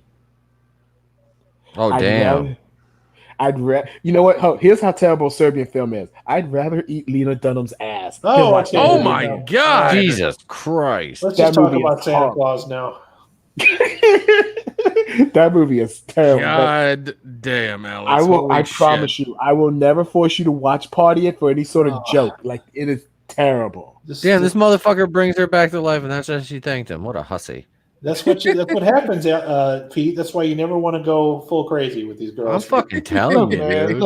Look, she wears the pants of that relationship, and that doctor burnt the pot roast. Here's the thing, all right? If you're listening to this stream for the first time and you still think that you're going to be the knight in shining armor that's going to save a stripper from herself, you're wrong, all right? I'm telling you right now, you're wrong. It's not Captain Save-A-Ho is a myth. Exactly. 100%. Those hoes make bank, and they're going to keep making bank until they can quit that goddamn job. Because them simps will keep paying it. You can't take the hoe out the hoe, man. Yeah, you can't. Yeah, I went to a friend's birthday party in January. We went to a strip club, and I kept getting lap dances because I wasn't paying for that shit. I was like, all right, cool. I'm down with it. Captain Save-A-Ho. If you're listening to this and you're a toy customizer, if you make a Captain Save-A-Ho action figure, we'll feature it on this channel. Ooh, shit. As a guest. Yeah. Dude, and like the thing is that I've seen, once again, I follow a lot of people who make their own toys, and like they make bank. It is ridiculous the amount of money that I want to see a Captain Save-A-Ho action figure. I want this. I need this in my life. I do. What was the point of that scene? I don't think there was a point to it. Yeah, it's weird. The point of this scene is that you have had this dream before and don't even fucking lie to me. But like but like the people are gyrating underneath these lit beds, and then they go back. Okay, the point of the scene is she is in Frank's mind. Yeah, see, like okay, like then they go back in. It's like what? It's like in Red Dragon. We showing what's his name? Man, pictures. Do you see? Do you see? Symbolism. Nick, what this is right here? In and out, in and out, in and out. This is a visual representation of what blue balls is. Okay, that's what this is. No, clearly, a physical representation of blue balls is me and Alex right now because we've been quarantined too goddamn long. Yeah. This is although at least I can say I would bang Christy. That might be the most normal chick I would bang in this movie right now. Yeah, really. She's not a mummy. She doesn't have a hole in her neck. Nope. She has all of her skin. Yeah. So she'll put up in a lot. Yeah. She's not oozing blood and pus, so that's good. True. She's not evil. She's the normal one. No. She probably won't even burn the pot roast. She seems like she'd make you a nice meal, then give you a blowjob. Yeah. Mhm. Yeah. I think she would burn the pot roast, but she'd be good at steak. So you let her go. You spare her for it. Yeah. Burn a pot roast, but she'd be like, "Get dressed. We're all going out for Chinese." Steak and blowjob. What is it? Steak and BJ Day? Steak and BJ Day. She's really good at that, I think. That used to be a thing. It was for like 2 years. Then and then all the women were like, "Nah, we ain't doing this anymore." I'm like, "Really? Yeah. Come on. Yeah. That's bullshit." I bet you think the Rock would. But to say we've had Valentine's Day since the goddamn 70s, but no, you only get 2 years of steak and blowjob day. Okay, I see how the fuck this is. That's it. God damn it! This is gross. What, this movie or the discussion? This is part right here. It's just well, that there's been a lot of parts that have just been like. You don't remember this part, Pete? Yeah. I don't. Like I said, there's a lot of this I don't remember. I remembered all the bodies hanging in the attic. Do you find this movie gorier or less gorier than the first one? Gorier. This is way gorier than the first one. It is, yeah. I guess I'm not really. I was always thinking the first one was a little bit more, but maybe this one's gorier. Like they really got graphic when you saw the stepmother. Like maybe we're just sick, Alex. Maybe we like gorier movies. I don't fucking know. They ramped it up in this. Bro, I watched Serbian film. How disturbed do you think I am? I mean, you did watch Black Christmas. I watched actual TV from Serbia. How disturbed do you think I am? Not that much, because I'm sure TV from Serbia ain't that bad, buddy. Well, look, Nick is begging Brie Larson. How disturbed do you think he is? That's true. Yeah. See, look, sticking in and out. Now it's bloody. She's on her period. Symbolism. Dear God.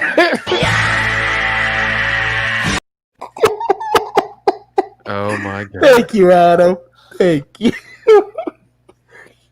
What did I say at the beginning of this movie? A real man loves his woman any day of the week. Looks like I picked the wrong week to quit sniffing glue.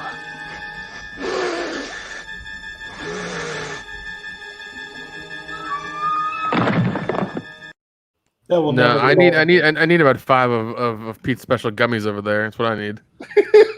I don't even do gummies. I'll take 10. Oh God.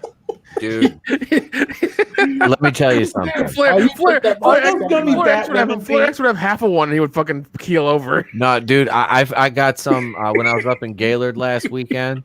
My wife's friend gave me a couple, and she said, "Hey, now don't eat a whole one of these, or you'll be asleep for like a day." I took these are like little like sugar cookies, right? I took like an eighth of a piece of one the other night, and I slept for like 10 hours straight. Oh my God. It wasn't even fun. It was like taking Demerol as a party drug. It's like, oh my hey, all right, you know. Richard Breeder said Birds of Prey was on HBO. Watch it for 5 minutes and turn it off. Yeah, Alex and I both watched the entire movie. It's fucking terrible. Oh, Pete did too. That's right. It's not good, man. This is not good. It's not a and good I've movie said at all. before, because I think people think I say it's a good movie. I said, no. I said the movie's not woke, but I have said it's pretty bad. Yeah. I consider entertaining bad, but I admit I'm in the minority there. We're a little less harsh on it because we've seen so much worse than Birds of Prey. True. I'm with you, Alex. It is not woke. It's just boring. It's not woke. Birds of Prey is just boringly predictable. It's so basic. It's just the marketing was woke to the movie. The movie itself wasn't. It's not even the marketing. It was just Ewan McGregor trying to cover up his and the director. What's the director's name? Kathy Ann. You know something else? I want to say this while we're on the subject. Harley Quinn is like the look for Harley Quinn that they have for Margot Robbie. She totally 100% ripped off that look from Whatever Happened to Baby Jane. Because I just watched that movie the other night, and I'm like, holy shit, what does this remind me of? The little heart on her face and the caked on white makeup and the dark eyes.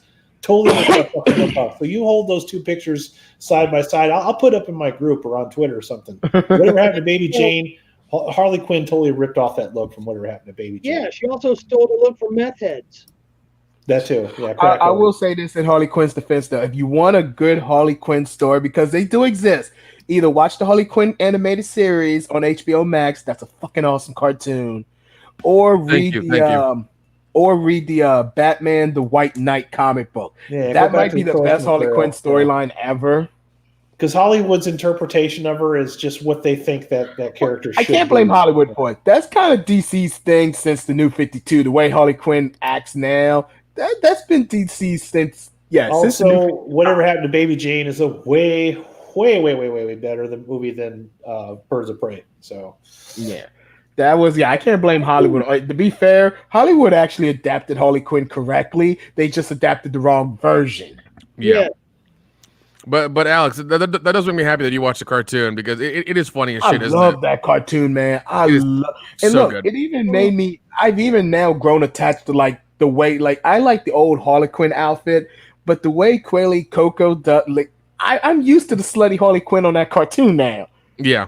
I love that. I was Lake Bell is Poison Ivy. Yep. Oh my God, she is so. I love. She just gives no fucks about anything. Yep. She still gets caught up in all the shit. But that's how Poison Ivy is supposed to be. Yeah, she does not give any fucks. Remember one of our first conversations, Alex? We got into Harley and Ivy, and how we've never seen them very good. I think those comics get them better than anything I've ever seen. Oh yeah. I will admit, I'm still gonna give credit to the '90s Batman cartoon. I like the versions of Harley and Poison Ivy on that. That's how come I like the. Have any of you ever read the Batman White Knight storyline? No, I haven't. Where they reveal, you find out in the book, it's like an alternate, Elseworld story, but you find out Harley Quinn, like Joker's now returned to normal, and Harley Quinn's kind of lost her mind, and she's still in the hole. But then you see a second Harley Quinn come back, and you find out it's the Harley Quinn from the cartoon that everyone likes, and that she retired from the role years ago and gave it, and basically the new Harley Quinn that no one likes in the comics, the slutty one, the daddy's little monster, that's a fake Harley Quinn. The real Harley Quinn actually has come back. It is much better character. Oh, nice. Yeah, that's kind of the big twist of it. You find out, like, the Harley Quinn we've been following all these years was not Harley Quinn. Problem is, it's not canon, but it's still nice. Yeah. Like, well, even then, the shark character in that cartoon is hilarious. I fucking love that guy. King Shark.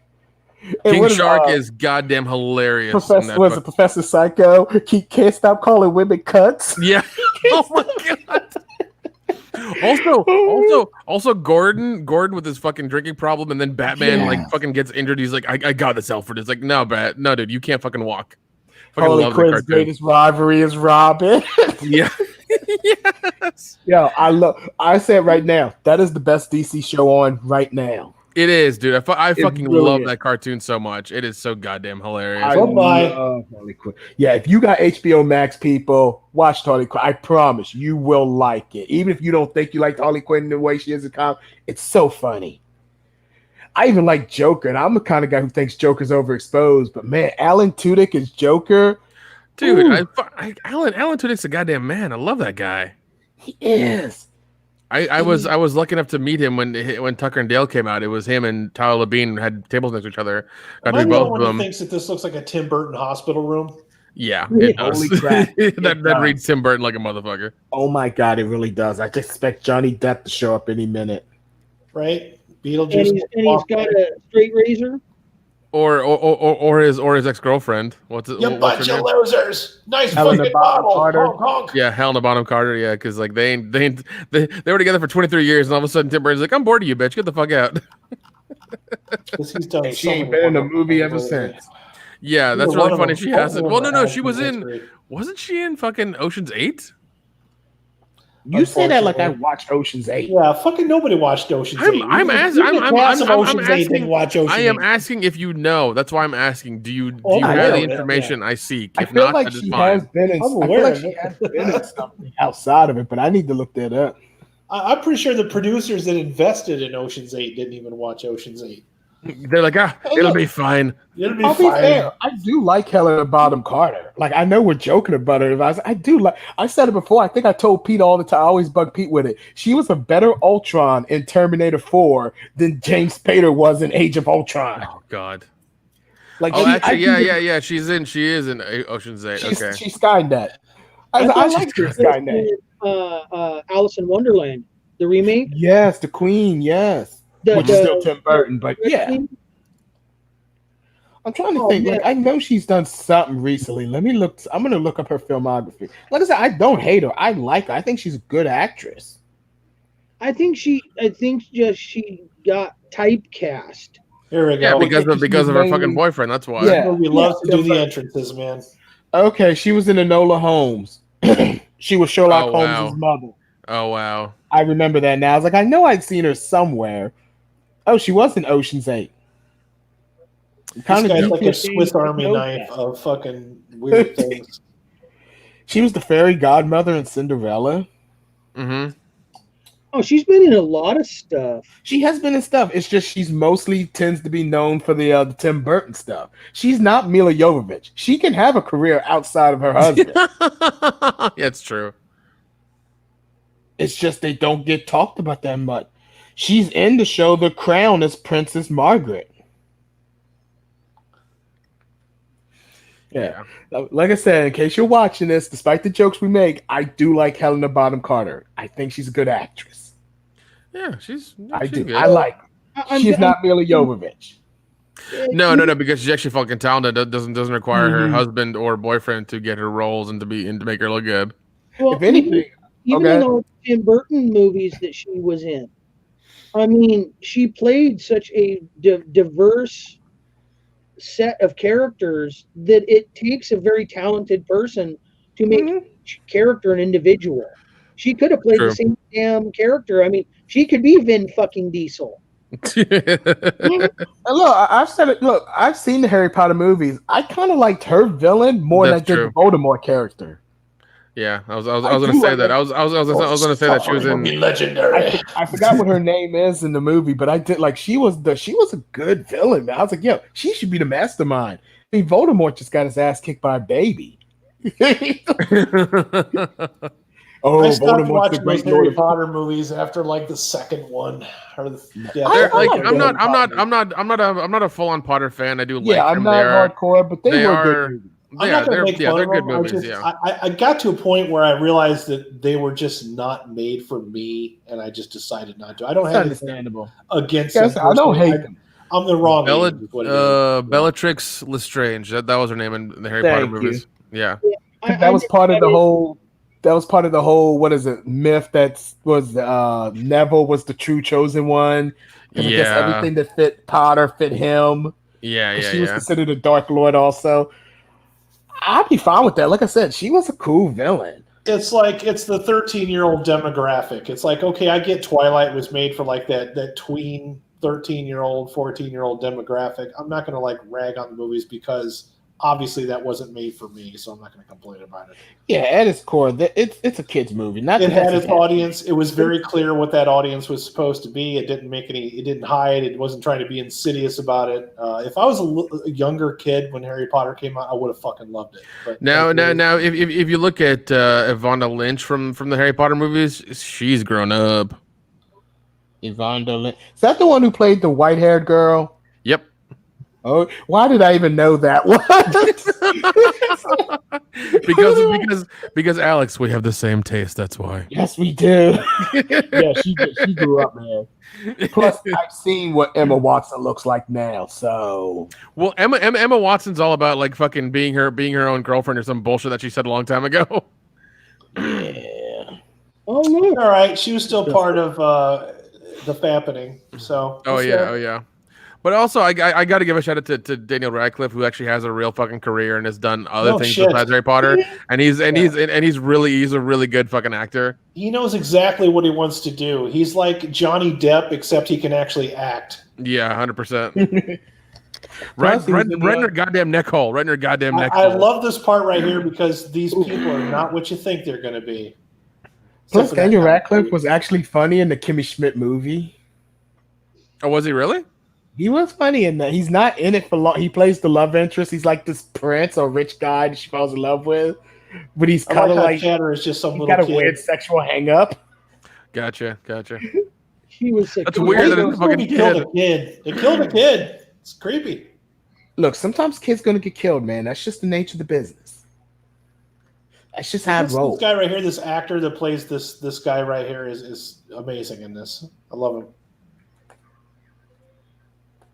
supervillain fight and show that. Come on. I kind of like villains that overact, like Lex Luthor. Lex Luthor and Palpatine and Oh, everybody God, that's in all the Palpatine. Cynthia Rothrock movies, all of them. I don't care what anyone says. I still love Gene Hackman's Lex Luthor. Oh God, yeah. Oh, dude, he overacted the still fuck out of that, dude. That's goddamn Gene Hackman classic right there. Look, not Gene everyone Hackman's needs great, Clancy yeah. Brown's Lex Luthor. You know what I'm saying? We were talking about this on the Loiter in Wonderland podcast a couple days ago. Gene Hackman was in The French Connection 2, which is a sequel that nobody ever talks about, and it's amazing because it I didn't know it existed. Yeah, Gene Hackman gets hooked on heroin. He goes to Europe, he gets hooked on heroin, and he is acting his ass off in that movie. It was directed by John Frankenheimer. That's how it came up. But nobody ever talks about that sequel, but the sequel is actually fucking amazing. You should check it out. French Connection 2. Ooh, shit. Yeah, because I've seen the French Connection. I fucking love it. Yeah. If you love the French Connection, I think you'll love French Connection 2 because it's completely different from the first movie, but still fits in that universe, if you know what I mean. Gotcha. I still love the fact that to this very day, whenever I talk about Mississippi Burning, I'd be like, oh, yeah, that movie where Lex Luthor and the Green Goblin team up to stop racism. Yeah, pretty much. That's a great way. What are you doing, Alex? What are you doing, man? Hey, look, man, it was the 90s, okay? Lex It Luthor. was the 90s when being a white savior was still not frowned upon. Oh, God. I just look at it. That's I just mean, so I mean, funny. after what Bill Burr said on Saturday Night Live, apparently all the white women are just like, oh shit, they know our secret. Oh Lord, do I even want to look this up? You haven't seen that? I've heard of it, but I haven't watched it yet. Dude, you need to watch it. Okay, I think it's like 3 or 4 minutes long. Yeah, and it's not bad. It's I don't know. I thought it was accurate to me anyways, but definitely listen to it. It's really funny. Has Bill Burr already been excommunicated from SNL forever by Lorne Michaels yet? That's what I need to know. I don't think so, but I don't think he cares either because the man's doing good fucking work. I've been listening to. He's got different of his Family on Netflix, man. Well, Lorne Michaels has like his own little blacklist of people that have been on his show as guest stars. Martin Lawrence. And they break certain rules and they're not allowed to come back. You should definitely search that because that is an interesting find of people. One of them was the guy from The Pianist. I know Martin Lawrence is on that. Yeah, Adrian Brody got kicked off because Lorne Michaels is very specific about people not breaking script. And Adrian Brody apparently thought he was funny, and then he wasn't, and he bombed really bad, and he was told he couldn't come back. Damn. Yeah, so when you're Adrian Brody and you get kicked off of SNL, that's some pretty serious shit. The only two I knew of was Martin Lawrence and Sinead O'Connor. Well, they were the only two I knew of. Sinead O'Connor was a prelude to all the shit that happens on Twitter every day now. It's funny to think, like, Martin Lawrence, as famous as he got after that appearance, he still ain't been back on SNL. That might be a good thing for him. Yeah. I think even a minute it was. It kind of gave him it's kind of like what happened when Bill O'Reilly tried to, he cost Ludacris his Pepsi commercial. I was all you did was give him his edge back. Yep. People Ludacris became way more famous after he lost the Pepsi commercial. Yeah. That's when he got that's when he got his chicken and beer restaurant in the Atlanta airport. He's like in the Fast and Furious movies too, right? Yeah. He took over Ja Rule's part. Yeah, he did, didn't he? Yeah, he did. If you look at the name, it's the exact same person. They just got somebody a little bit classier to be that part. That's because Ja Rule just ain't popular anymore. Murder. The only thing people remember but Ja Rule now, and I'll give him credit, is what's that movie you did with Steven Seagal? Half Past Dead. Oh Jesus. I ain't gonna lie, that's a guilty pleasure movie for me, man. That's mainly because Nia Peebles was hot. Ja Rule also had that one festival happen as well. Oh, the Fire Festival. Festival, yeah. I kind of stopped with Steven Seagal after Under Siege Part 2. You know what I mean? Actually, have you ever seen Machete? Dude, Machete's awesome. I fucking love Machete. Steven Seagal is awesome in Machete. Also, what's the one where they're in with it's got they're in the airplane that gets taken over and they got Air Force One. No, not Air Force One. That's No, you talking about Steven Seagal? Executive decision. Executive decision. Well, like Steven Seagal dies in the first 15 minutes of that movie. That movie honey dicked you. It does. It does. That was the first time, even though the word didn't exist yet, that was the first time I knew what a honey dick actually was, man.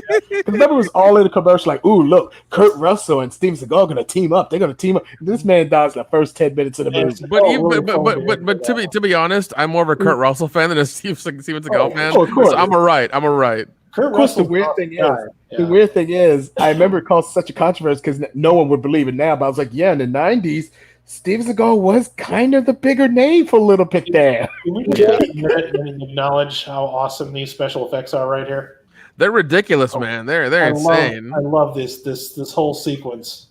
Come on, baby, get a little head. Just a tip, bitch. I saw the Reanimator. I know it works. Oh, jeez. That's one I'd love to watch. I wonder if Barbara Crampton regrets that fucking scene at all. I feel like she's probably thinking that's what she's most known for. Yep. She does. I need to watch the sequels. I've seen the first one on Shudder, and I know the sequels on Shudder. A hell of a good time. Yeah, I'll watch those. I'll get to them. Underrated classic. It's a little less Lovecraft in the first one, but it's still fun. Jeffrey Combs, you the fucking man. Jeffrey Combs, you're gonna have. Dude, Jeffrey Combs is a cool dude, man. He always plays an angry asshole in all his movies, but he seems like a pretty cool guy. Elevated Star Trek. Even look at Frighteners. He's crazy as fuck in Frighteners. He's got a dual role in Deep Space Nine. Oh yeah. This man single-handedly made Andorians cool in Star Trek Enterprise. No one gave a fuck about Andorians until Enterprise. Jeffrey Combs came on there. Yep. Oh, he's on Enterprise as well? I haven't seen Enterprise yet. He plays like the Andorian that they shows up like every couple of episodes. Great. Like, he was so cool. You kind of wanted Earth to start teaming up with the Andorians and not the Vulcans. Looking forward to it. Yeah, he was a great fit on Star Trek. He's been on a lot of Star Treks, usually playing different characters, but I remember he played Burt, and he played Wayhoon. Yeah, one of the Dominion. Yep. Vorta, that's what it is. The Vorta. Vorta. Yep. Wayhoon. Star Trek did that a lot, though. They have actors who play different aliens. Ooh. Oh wait, we can really do Reanimator now. It's not even. He doesn't even get a full head. He's got half a head. Look, just a tip. Just a tip. Shut up, Alex. Or what? I will make you watch Machine Girl. Shut up. I will make you watch. Look, hey, me and Flair. Horror movie we can watch. Yeah, me and Flair already discussed this earlier. Okay, I couldn't think of a funny hashtag, so I have to be extra funny today. Oh. Yeah, I have a feeling I'm going to be really sorry. You know, the funny thing is, I'm sober. I'm not Pete. I have no edibles right now. Are you still there? Oh, Pete's muted. This is pretty gross, too. You're messing up a perfectly good Spirit Halloween costume right here. Dude, my mic's been muted for like 20 minutes. I forgot it was fucking muted. Okay, all right. Just making sure. I had a fucking phone call. Now I just wonder what hilarious things have you been saying to us that we didn't hear? Yeah, I thought I was like, are they ignoring me? What the fuck? Phone call. I'd buy that for $1. I would have got away for it too if it wasn't for the meddling kids. They gave him the Scooby-Doo ending. Shit, dude, you ain't kidding. But I ain't gonna lie. A woman inside of another woman ain't too bad. Hashtag quarantine too long. Shit, man. Once again, right there with you, man. What was that picture? One of you guys shared something in a group. It was it's a Disney post actually, and it was like the perfect cosplayer doesn't exist, and then it just kind of trails off. and it shows like this one girl that's done like I think that was the one I posted where she dresses up as like a Hela and Wonder Woman. Her Gal Gadot is almost better than Gal Gadot, and I was thinking, if that was my girlfriend, I'd be begging her to put that costume on over. Like, baby, go to dress up for me each night. Yeah, isn't that really the dream to have a cosplay girlfriend? Because like she's got costumes and wigs and shit. Well, what's that good? Yeah. You know, and look, she knows you want the different costumes. She'll be like, no, look, you fix me a pot roast, and I'll dress up for you tonight. Got some power going. You know what? You know what? You know what? I'll fucking do it, and I won't burn it. Yeah, I won't burn that shit. Yeah, I'm okay with that. Let it simmer. That's all a day. fine trade-off. Pot, girl, be nice, marinated moist, and everything, all moist. Wow, love it. I feel like that was symbolism of a vagina closing, Sealing back up. Uh-huh. The wall got a timing back. Look, they beat the demons, so they're born again Christian. The virginity is back. Oh Jesus! Oh no! Now here's the thing: she started off this movie locked up in the hospital. Is she just going to waltz out of the hospital in a bloody ass dress? Yep. And say nothing. Yep. Okay. Well, here's the thing. I don't remember if they mentioned or not. If you check yourself into a hospital, a mental institution, you can leave when you want. No, not always. You could in the 80s. Yeah. Yeah. Nowadays, there's no rules now. They can't commit anybody. That you have to go in on your own free will and leave of your own free will. And No. You can be committed against your will if you are a danger to yourself or others. Okay. Yeah. In Florida, it's called a Baker Act, but over in Washington, they have something very similar, and you can be committed if you are a danger to yourself, but it's for a limited time. It has to be renewed, like monthly. Yep, and I know for sure if your insurance goes out, they kick your ass to the curb quick. Oh yeah, and that's the problem with that anti-institutionalization kick they went on in the late 70s. I like how they got the movers from the first movie back for this one. They weren't doing a lot, man. It's the same guy, literally. The same Yep. guy. I mean, they weren't really that good at their job. No, they're the worst movers ever. Yeah, if I saw a bloody, Don't touch it. No, that's nasty. I would not be doing this. Yeah. Nasty. You see a bloody bed and you don't freak out and call the cops? Like, what the fuck's wrong with you? I mean, that bed literally is tetanus. Okay, that's just disgusting. Bob Vila ain't taking this shit. Right? It looks like it doesn't it? That's not Bob Vila, that's Willie Mays Hayes. What the fuck are you talking about? It's like OxyClean. He's like, nope, I quit. The giant statue that makes part 3. Yeah, I was gonna say this is connects with part 3. It's just a visual. It's kind of stupid. It's not any stupider than the ending from the first movie, though. Yeah, I was about to say. Yeah, the first one, I still don't quite get what happened with that one. I love part 1, but that never made sense to me. Bob Vila is just really taking this in stride instead of just like running the fuck away or blowing his own brains out. Yeah. Maybe this is why black people are never in these movies, because we would just run away. Yeah, this guy's back again. No, as soon as you saw this giant statue come out of the bed, you'd be like, "Oh hell no!" and then run the fuck out. Yep. I ain't gonna stick around to see what the fuck it is. We don't. Yeah, do like that. I ain't that curious, man. I got a job and 2 kids. Fuck this. Yeah, man. This motherfucker's like, hey, dude, I got a 401k. I got IRAs. I'm not trying to fucking hear this shit. I got a mortgage. Fuck this. I ain't got time to be dying up in this raggedy ass fucking attic in this fucking cheap ass condo with this bloody mattress with chains on it and old boy's legs hanging out of it. Fuck all that noise. Fuck this bitch. I'm out. Hey, look, man, they don't pay me well enough. I don't even get benefits for this. Fuck this shit. I'm out. Thank you. Got me up here moving this raggedy ass motherfucker around. Now I'm supposed to move everything by my damn self? What the hell is this shit? This other asshole died. Now I gotta move all these boxes by myself, looking like fucking. He looks like a chubby Bob Ross. More money, more money, more money. Well, not after you get to Hellraiser 4, it doesn't. It's less.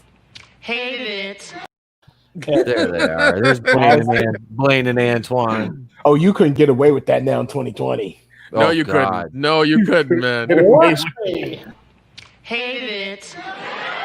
That's a It's a love between them. It's Is it fucking weird I can't stop looking at Christopher Reeve in between them? yeah. But I said Christopher Reeve was right there in between them. I'm just like, God damn it. I miss that man so much. I do too. Yeah, he was fucking awesome. We miss you, Superman. except for Village of the Damned.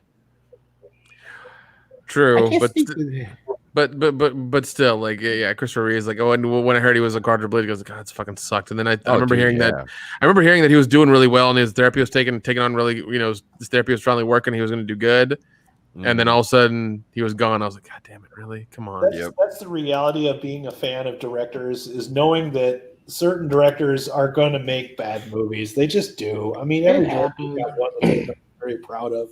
I'm not a fan of all of Carpenter's movies, especially not Village of the Damned. But No. I mean, well, yeah, that's true. I mean, every director has duds and things like that. So the Ward, Well, the funny story on the Ward, and I'll tell you this, and the way the legal thing works is that he only directed, I think, a day's worth of scenes on that, and therefore they can say directed by John Carpenter. He was only there for one day.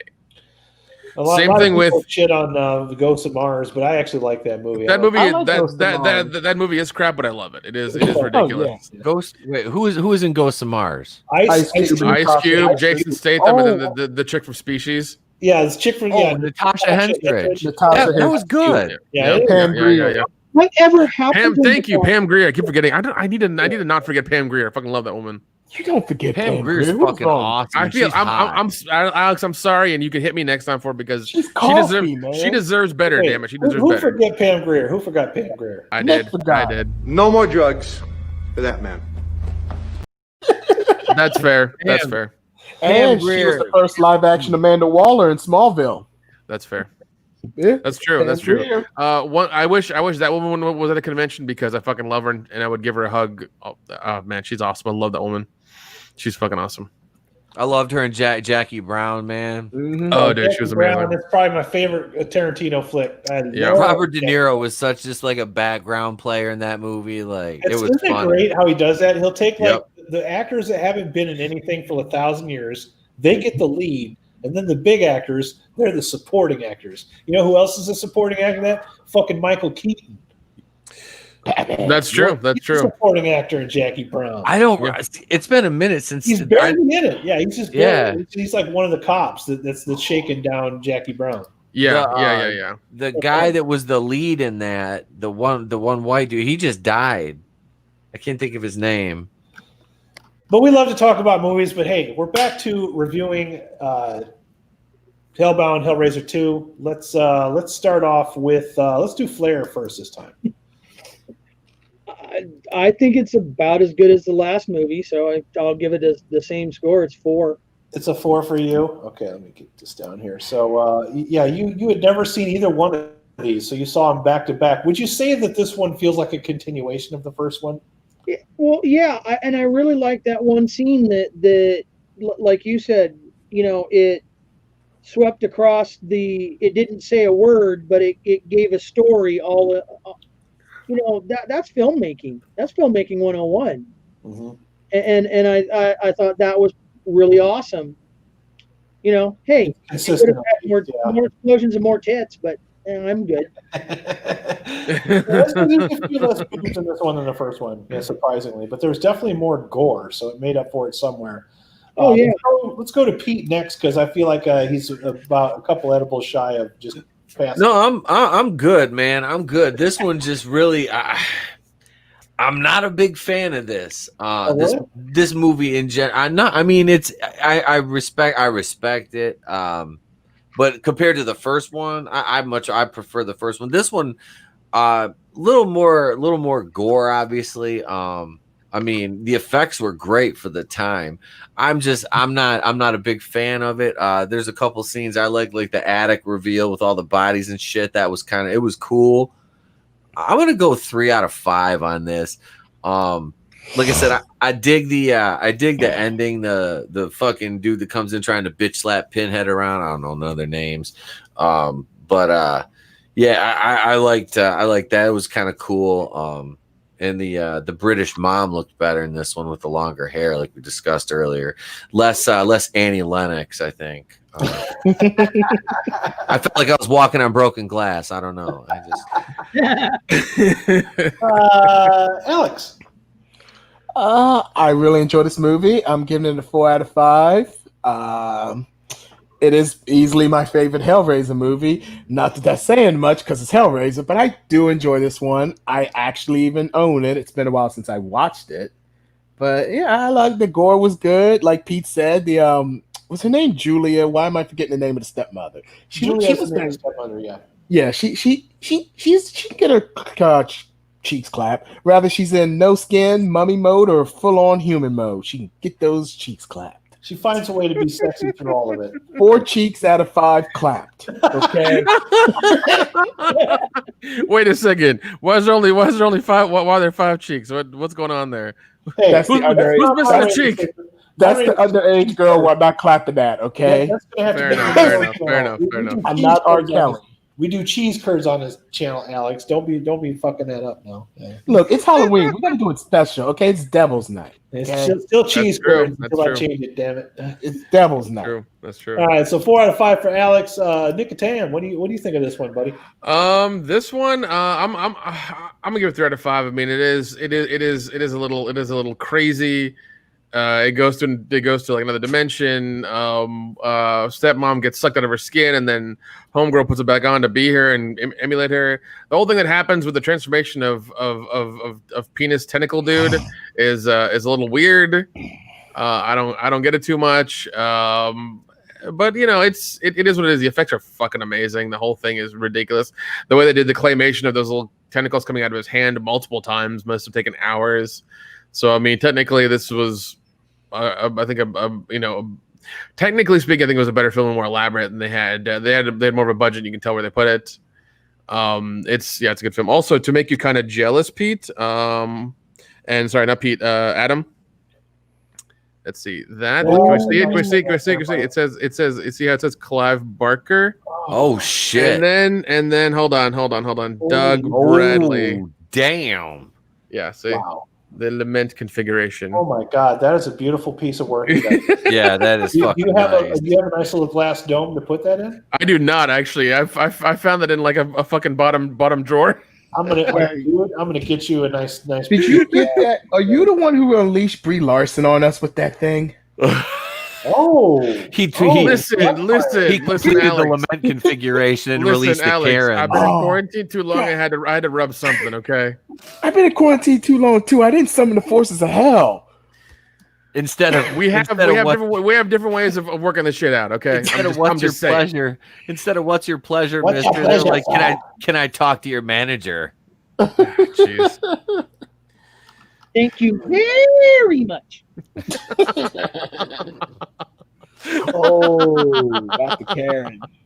Not the Karen haircut. I'll fill Kate Gosling's mouth up. Anyways, my score, I'm going to have to agree with Alex. This is a 4 out of 5. Neither one of these movies are 5 out of 5s for me, just because they're not story-wise.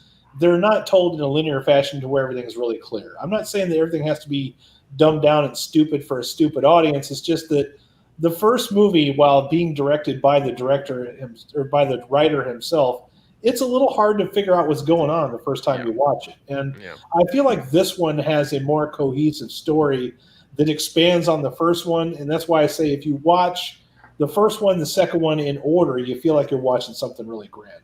But neither one of these movies by themselves, I think, are perfect or worthy of a 5. But I would definitely put the first 2 movies at a 4 out of 5. And I would highly encourage you to buy the Blu-ray that I've got linked in the description of this video. It's a 2-set. It's Hellbound and Hellraiser 1 and 2 together on the same Blu-ray, because really that's all you need to watch for this whole story to make any kind of cohesive sense. But I liked it. I liked the whole aspect of the labyrinth and The fact that they're actually going to hell this time, or at least their version of hell, and they have to escape it. It's kind of like they don't really tell you it's hell. It could be purgatory. It could be another dimension. That's kind of the whole fun of Hellraiser. Is it's not necessarily hell. It's your own interpretation of what hell ought to be, or what you think it is, or what it means to you. So that's why I would go with 4 out of 5. But let me get this straight. You gave it 4 cheeks out of 5. Clap. 4 out of 5 cheeks clap. Out of 5. Provolone. 4 out of 5 cheeks clap. Okay. You're gonna have to start your own channel for cheeks clapping. Just saying. You know what? Maybe I'll do that for the Tubi movie. There you go. You can do that. You can have your own score for the Tubi bits. Yeah. Avenged. 4 out of 5. Okay, basically, I'm going to give a lot of 4 out of 5s here tonight. Here's the thing: had you told me, well, actually, I'm not going to make a graphic for cheek clapping. That's just not going to happen. Actually, you just got to put one little. I told you there's a warning on this channel. Damn it! I don't want to lose one face. You can make it a face. You could do like a. Oh my god! Oh my god! You make someone getting slapped across the face, and technically that counts as slapping a cheek. Slap a cheek. It does. What about that Peppy meme where he's bouncing his ass? That's cheek clapping. I have that. I actually do have that. Got that one. I know. That's what I'm saying. So there you go. Is this the cheek clapping? Oh, there you go. Is that what you wanted? Is that what you wanted on this channel? Is that what you wanted? Is that what you wanted? You know what? You get what you deserve. This is it. Do it 4 times. Get what you fucking deserve. Do it 4 times and it counts. There we go. Anyways, let's see what the audience has to say as far as scores go here. We did the Twitter score, or the Twitter. I can't say the word. The Twitter voting thing. We did that earlier. So yeah, if I say it, these guys will make fun of me. But let's see what your audience had to say about Hellraiser 2, and we have a group. We have 2 for 5 out of 5. Wow. And then we have 1 for 2 out of 5 and 1 for 3 out of 5. So.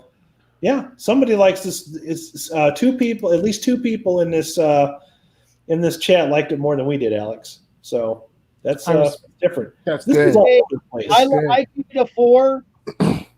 What? Am I chopped liver here? No, I voted 4 on there. Why is my vote not up there yet? I put the 3 on there. That one's mine. Yeah, I put the 4. Maybe I need to refresh it. Hold on. He's clicking enhance. Enhance. Oh, there we go. Knock it off, Ramathorn. All right, so we have 3 for 5 out of 5, and then 3 for 5. I put the 4 in. 1 for 2 out of 5, 1 for 3 out of 5, and 1 for 4 out of 5. So that's strange. I'm not allowed to vote on my own poll. So that's why it goes. You can't touch your own poll, Adam. I will drop the hammer on you. I get Facebook. I will find you. I will end you. I have a specific set of skills, and I know where you live. Man, I can't believe we got 3. Is that 3 for 5 out of 5? Yeah, I think so. I think so. I was not expecting that. That's this is the link right here. If you want, Amazon, you can get Hellraiser, baby. Get it, or I'll shoot you right there while Adam just shrugs. And I get to look on? Yeah. Yeah, this is the one that I have. See, last purchase, May 5th, 2014. So I used to have it on like regular VHS, and then I had it on DVD, and then I bought it on Blu-ray later. Then I got it on Betamax. Now, make sure you don't get that mistaken for Hell Booty, the Hellraiser porn parody. Okay? You're no fun. Oh my god! Now I need to make that and cast it and put it Instead on of Pinhead, it's Prickhead. His head's just full of pricks. Is it a Chota boy? And that woman with the hole in the neck, well, you can guess where that one's going. And this is neck hole. Stick it in my flap. Give me some good neck, baby. Give me that neck. Oh, Good. God. Everything is proceeding as I had foreseen. Okay. I'll put my Sith penis in. That guy on the hole in right your is neck. just basically a giant dildo. He looks like death. Well, look, I can't do anything about the help. They're cheap. I picked them up in front of a Home Depot. Oh God! Why are you rubbing that on Flare X? Nick, that eggplant was hitting Nick. Come here, let me grab you. That eggplant was hitting Nick right in the mouth. Yeah, it was right in the mouth, right in the mush. Thank you. Why do I taste cheese curds? Oh no! Hey, is the eggplant our pickle? Do what? What's his name? Rich from Review Tech uses a green cucumber. Oh, man, I don't know. I stopped watching that guy about 2 or 3 years ago. Holy shit! Yeah, I haven't watched him lately, but it's just content sucked. He made the same mistake that Matt Jarbo did, where he just can't pick a side and stick with it. Can't stay on it. Can't defend. We also mundane Pat. Mundane Pat. Yeah, you know what I'm talking about. He just reminds me of Pat from Saturday Night Live. Just yeah. Except that Pat was stance, when you're doing political videos, you can't play the fence on that. You got to fucking No. Yeah. When you do political stuff, you have to pick a side. Eventually, you'll only get half your audience, and like that's the risk of doing that. Yep. The most political shit we've done on this channel so far was the shit we did Monday night, where we just told people that got Netflix, like, hey, this cutie shit got to go. Yeah, and it seems like those people spoke with their wallets, and Netflix is dying, and then they have to like up their subscription price now by $1. That's one where we took a stance and we stuck with it. Yeah. I think Pete reported about it on Monday's show. And yeah, that's how it was, man. And I was just like, why the hell would we go back to Netflix now, especially if they've raised the price? And I never paid for it in the first damn place. I ain't canceling motherfucker. If anything, the people who stuck with it, they might now leave it. I didn't. I was like, I'm the fifth guy on the account, so it's like I'm still gonna watch the fucking Office, man. That's a channel that doesn't think twice about canceling shit, but they'll keep that fucking show on no matter what. Now you tell me there's not an agenda, and I'll fucking sell you a bridge. I'm just saying. Oh, absolutely, dude. Yeah, I mean, and also take into account. Well, here's a weirder thing you have to think about. Stranger Things is about kids. That show's moving on. Glow's gone, and a bunch of other shows are gone too. Don't remind me that. I'm just saying it's a weird coincidence. Just think about it. They did. Look at Big Mouth. Look at Big Mouth. They sexualized the girl on like Stranger Things. Like I feel like people are waiting for her to turn 18, and then when they find out she's not, it's weird. Hollywood is Godzilla didn't, but unlike Stranger Things, I feel like Netflix does try to what is it, 11? I feel like they do try to sexualize her a little bit. It's weird. Well, dude, Big Mouth shows like the kids like naked and shit. It's like, bro, I saw an episode of Big Mouth. I had to stop. It was one of the two girls at the spa, and at first I was like, oh, a bunch of older naked ladies. That's funny. And then the two little girls got naked. Like, nope.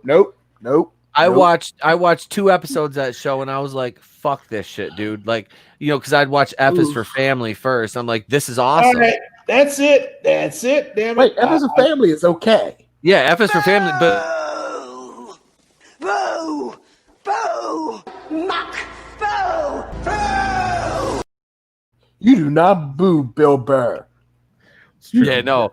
I watched F is for Family first. That show's great. But yeah, awesome. After that, I watched, like I said, my buddy's like, oh, you should check Big Mouth out. I'm like, all right. So I watched like 2 episodes. I'm like, yeah, I never thought Nick Kroll was particularly that funny anyway. So I was like, I didn't find anything about that humorous. Like I said, the first episode, I was like, that sucked. Maybe it'll get better. Watch the second one. I'm like, nah, it won't be fine.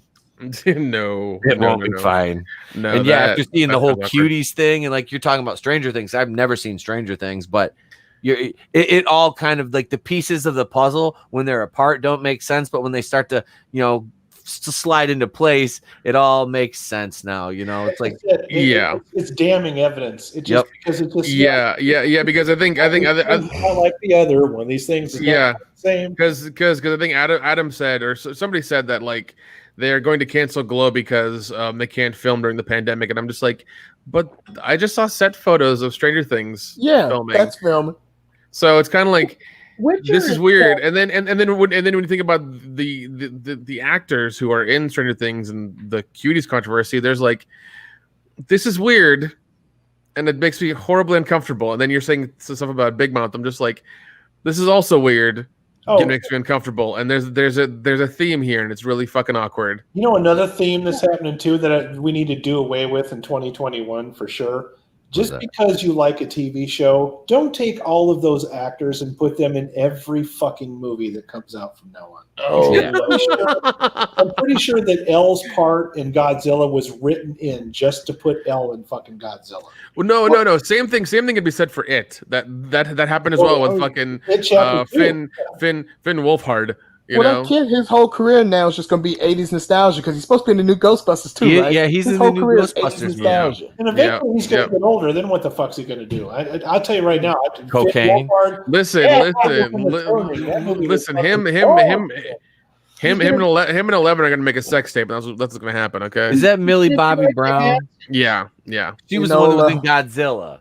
Yeah, which is funny because if you remember the first Godzilla, everyone complained that it focused on the humans too much and not enough on Godzilla. Which, spoiler alert, every Godzilla movie did that, but whatever. And what happened when you got to? And Jeff Hicks said it. Jeff Hicks said he's a watch when this sequel comes out because it's got the chick from it's got 11. They're gonna nail bitch that she's not in it enough. That is too. And what was the complaint when Godzilla 2 came? King of the Monsters. There's too much Godzilla and not enough Millie Bobby Brown. Now they had the exact opposite complaint.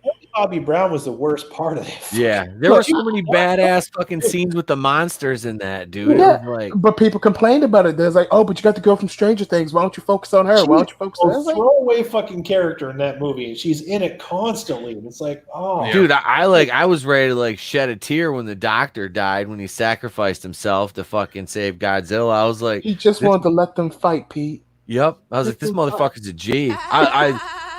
What do you Back when Mila Jovovich was good. But Ghidorah, dude, Ghidorah is bad as fuck. Let's be honest. Yeah. He's the baddest one of those. He's not even he's not really a true. Yeah, he's fucking. Godzilla's never been able to beat him by himself. It usually is always a team up movie with Ghidorah. Yep, because he's from outer space. He's from space, Which I'm so glad they kept that in the movie. At first, I thought they're gonna make him he's gonna be a human, he's gonna be an Earthling. Then no, big plot twist. He's an alien. You kept that. Way to go, movie. I know that was cool. I was like, they stuck to that. It's like Spider-Man 3. Remember, everyone thought they was gonna take Venom's alien thing away from him. They're gonna go with the Ultimate Comics. They're just gonna make him a cure for cancer. What did Sam Raimi do? Nope, fuck it. He's from space. He's from space. Spider-Man's fighting aliens before the Avengers and the X-Men is. Hey, you got to admit, Sam Raimi definitely tried with that movie. He tried. He didn't have. He did. Spider-Man 3 got fucked up because the studio. That was all. That was Avi Arad. Now it's still better than any of the fucking new. And also, the kid who was Venom, it was his fault too because he wanted his fucking face seen all the goddamn time. Topher Grace. Yeah, Topher Grace. Yeah. Which is weird because the Venom CGI actually looked good. When you see the whole full Venom scene, it looked good, but he wants to take the face off. I don't want to see Eric Foreman. Yeah. Red should have been in there and been kicking the shit out of him. That would have been funny.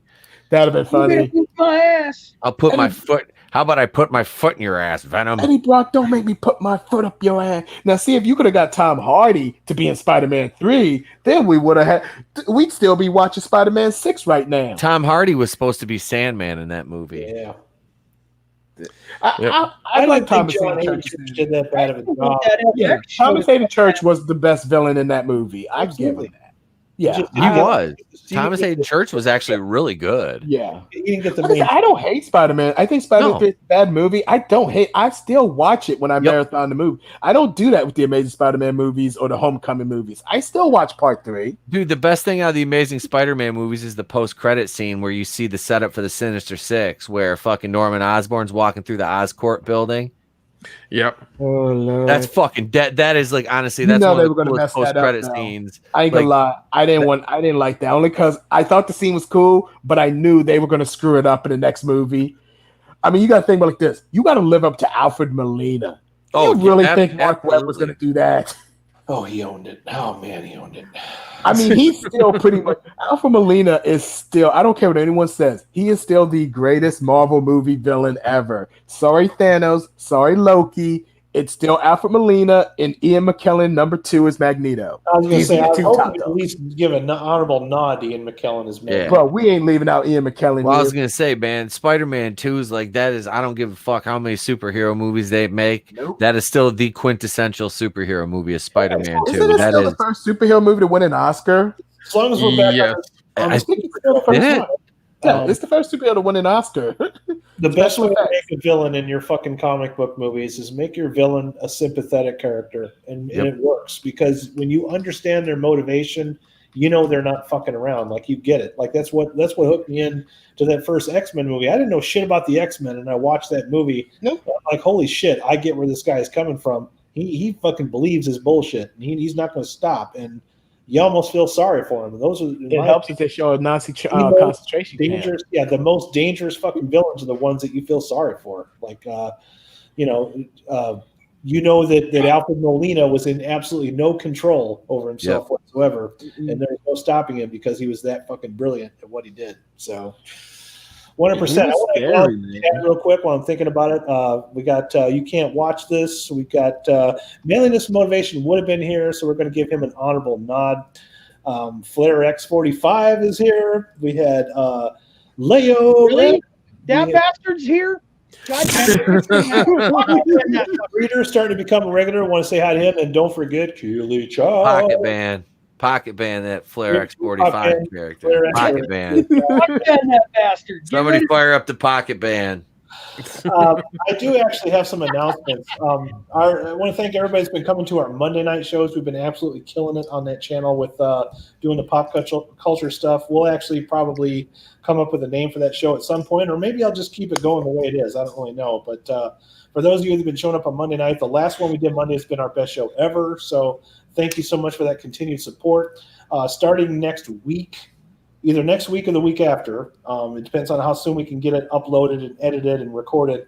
We're going to start doing reviews of The Expanse, and we're going to have all the first 4 seasons of The Expanse reviewed in time for the December 16th, I believe, release of The Expanse Season 5 coming out on Amazon Prime. So if you don't have Amazon Prime, maybe sign up for the trial and at least check out The Expanse. It's a good time. It's a wonderful science fiction TV show that I can't say enough good things about. So we'll be doing reviews of that here on this channel, and I'm excited about it. I really am. Yeah, man, I'm ready to get nerdy about some of the Expanse. I actually just picked up the tabletop photo book today from Books A Million because I saw there and I was like, I need this in my life right now. Download the books and read them. I don't have time to buy the paper books because there's a. I would highly recommend doing Audible then and listening to them. Audible? If you want to do that, because I mean, some of them are longer than the others. I would recommend just going through and listening to them because it'd just be quicker that way.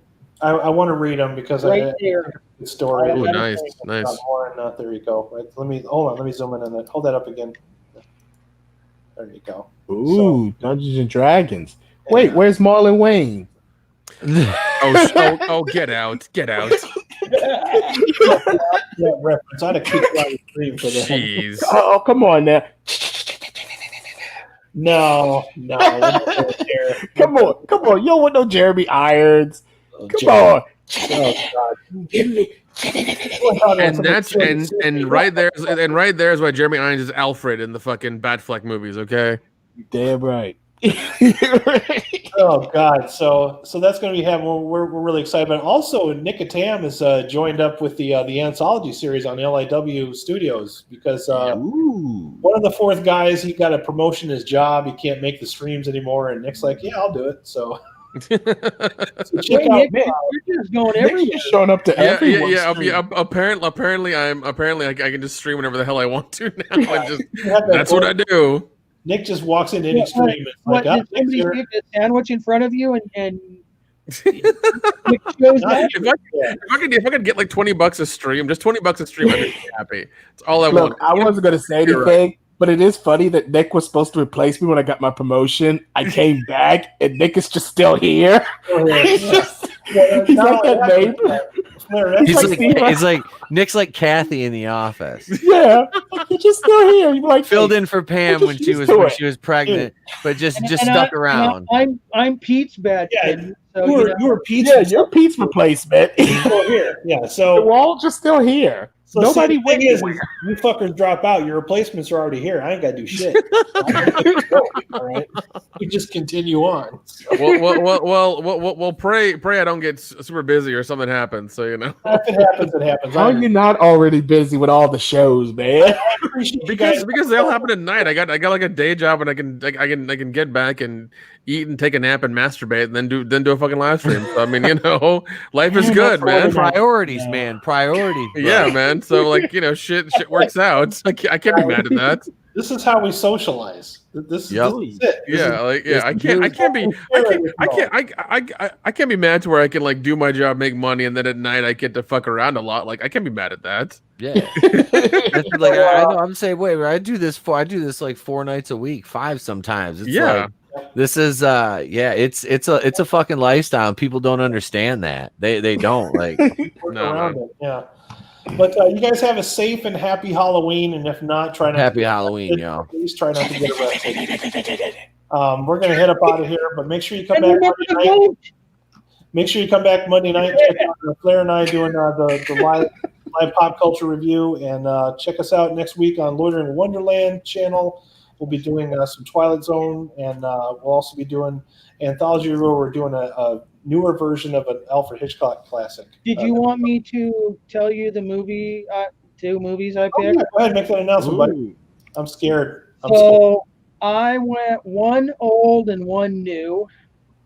Oh, I don't know if you guys have seen it, but Enemy Gold is Andy Sedaris' son, I think. Yeah.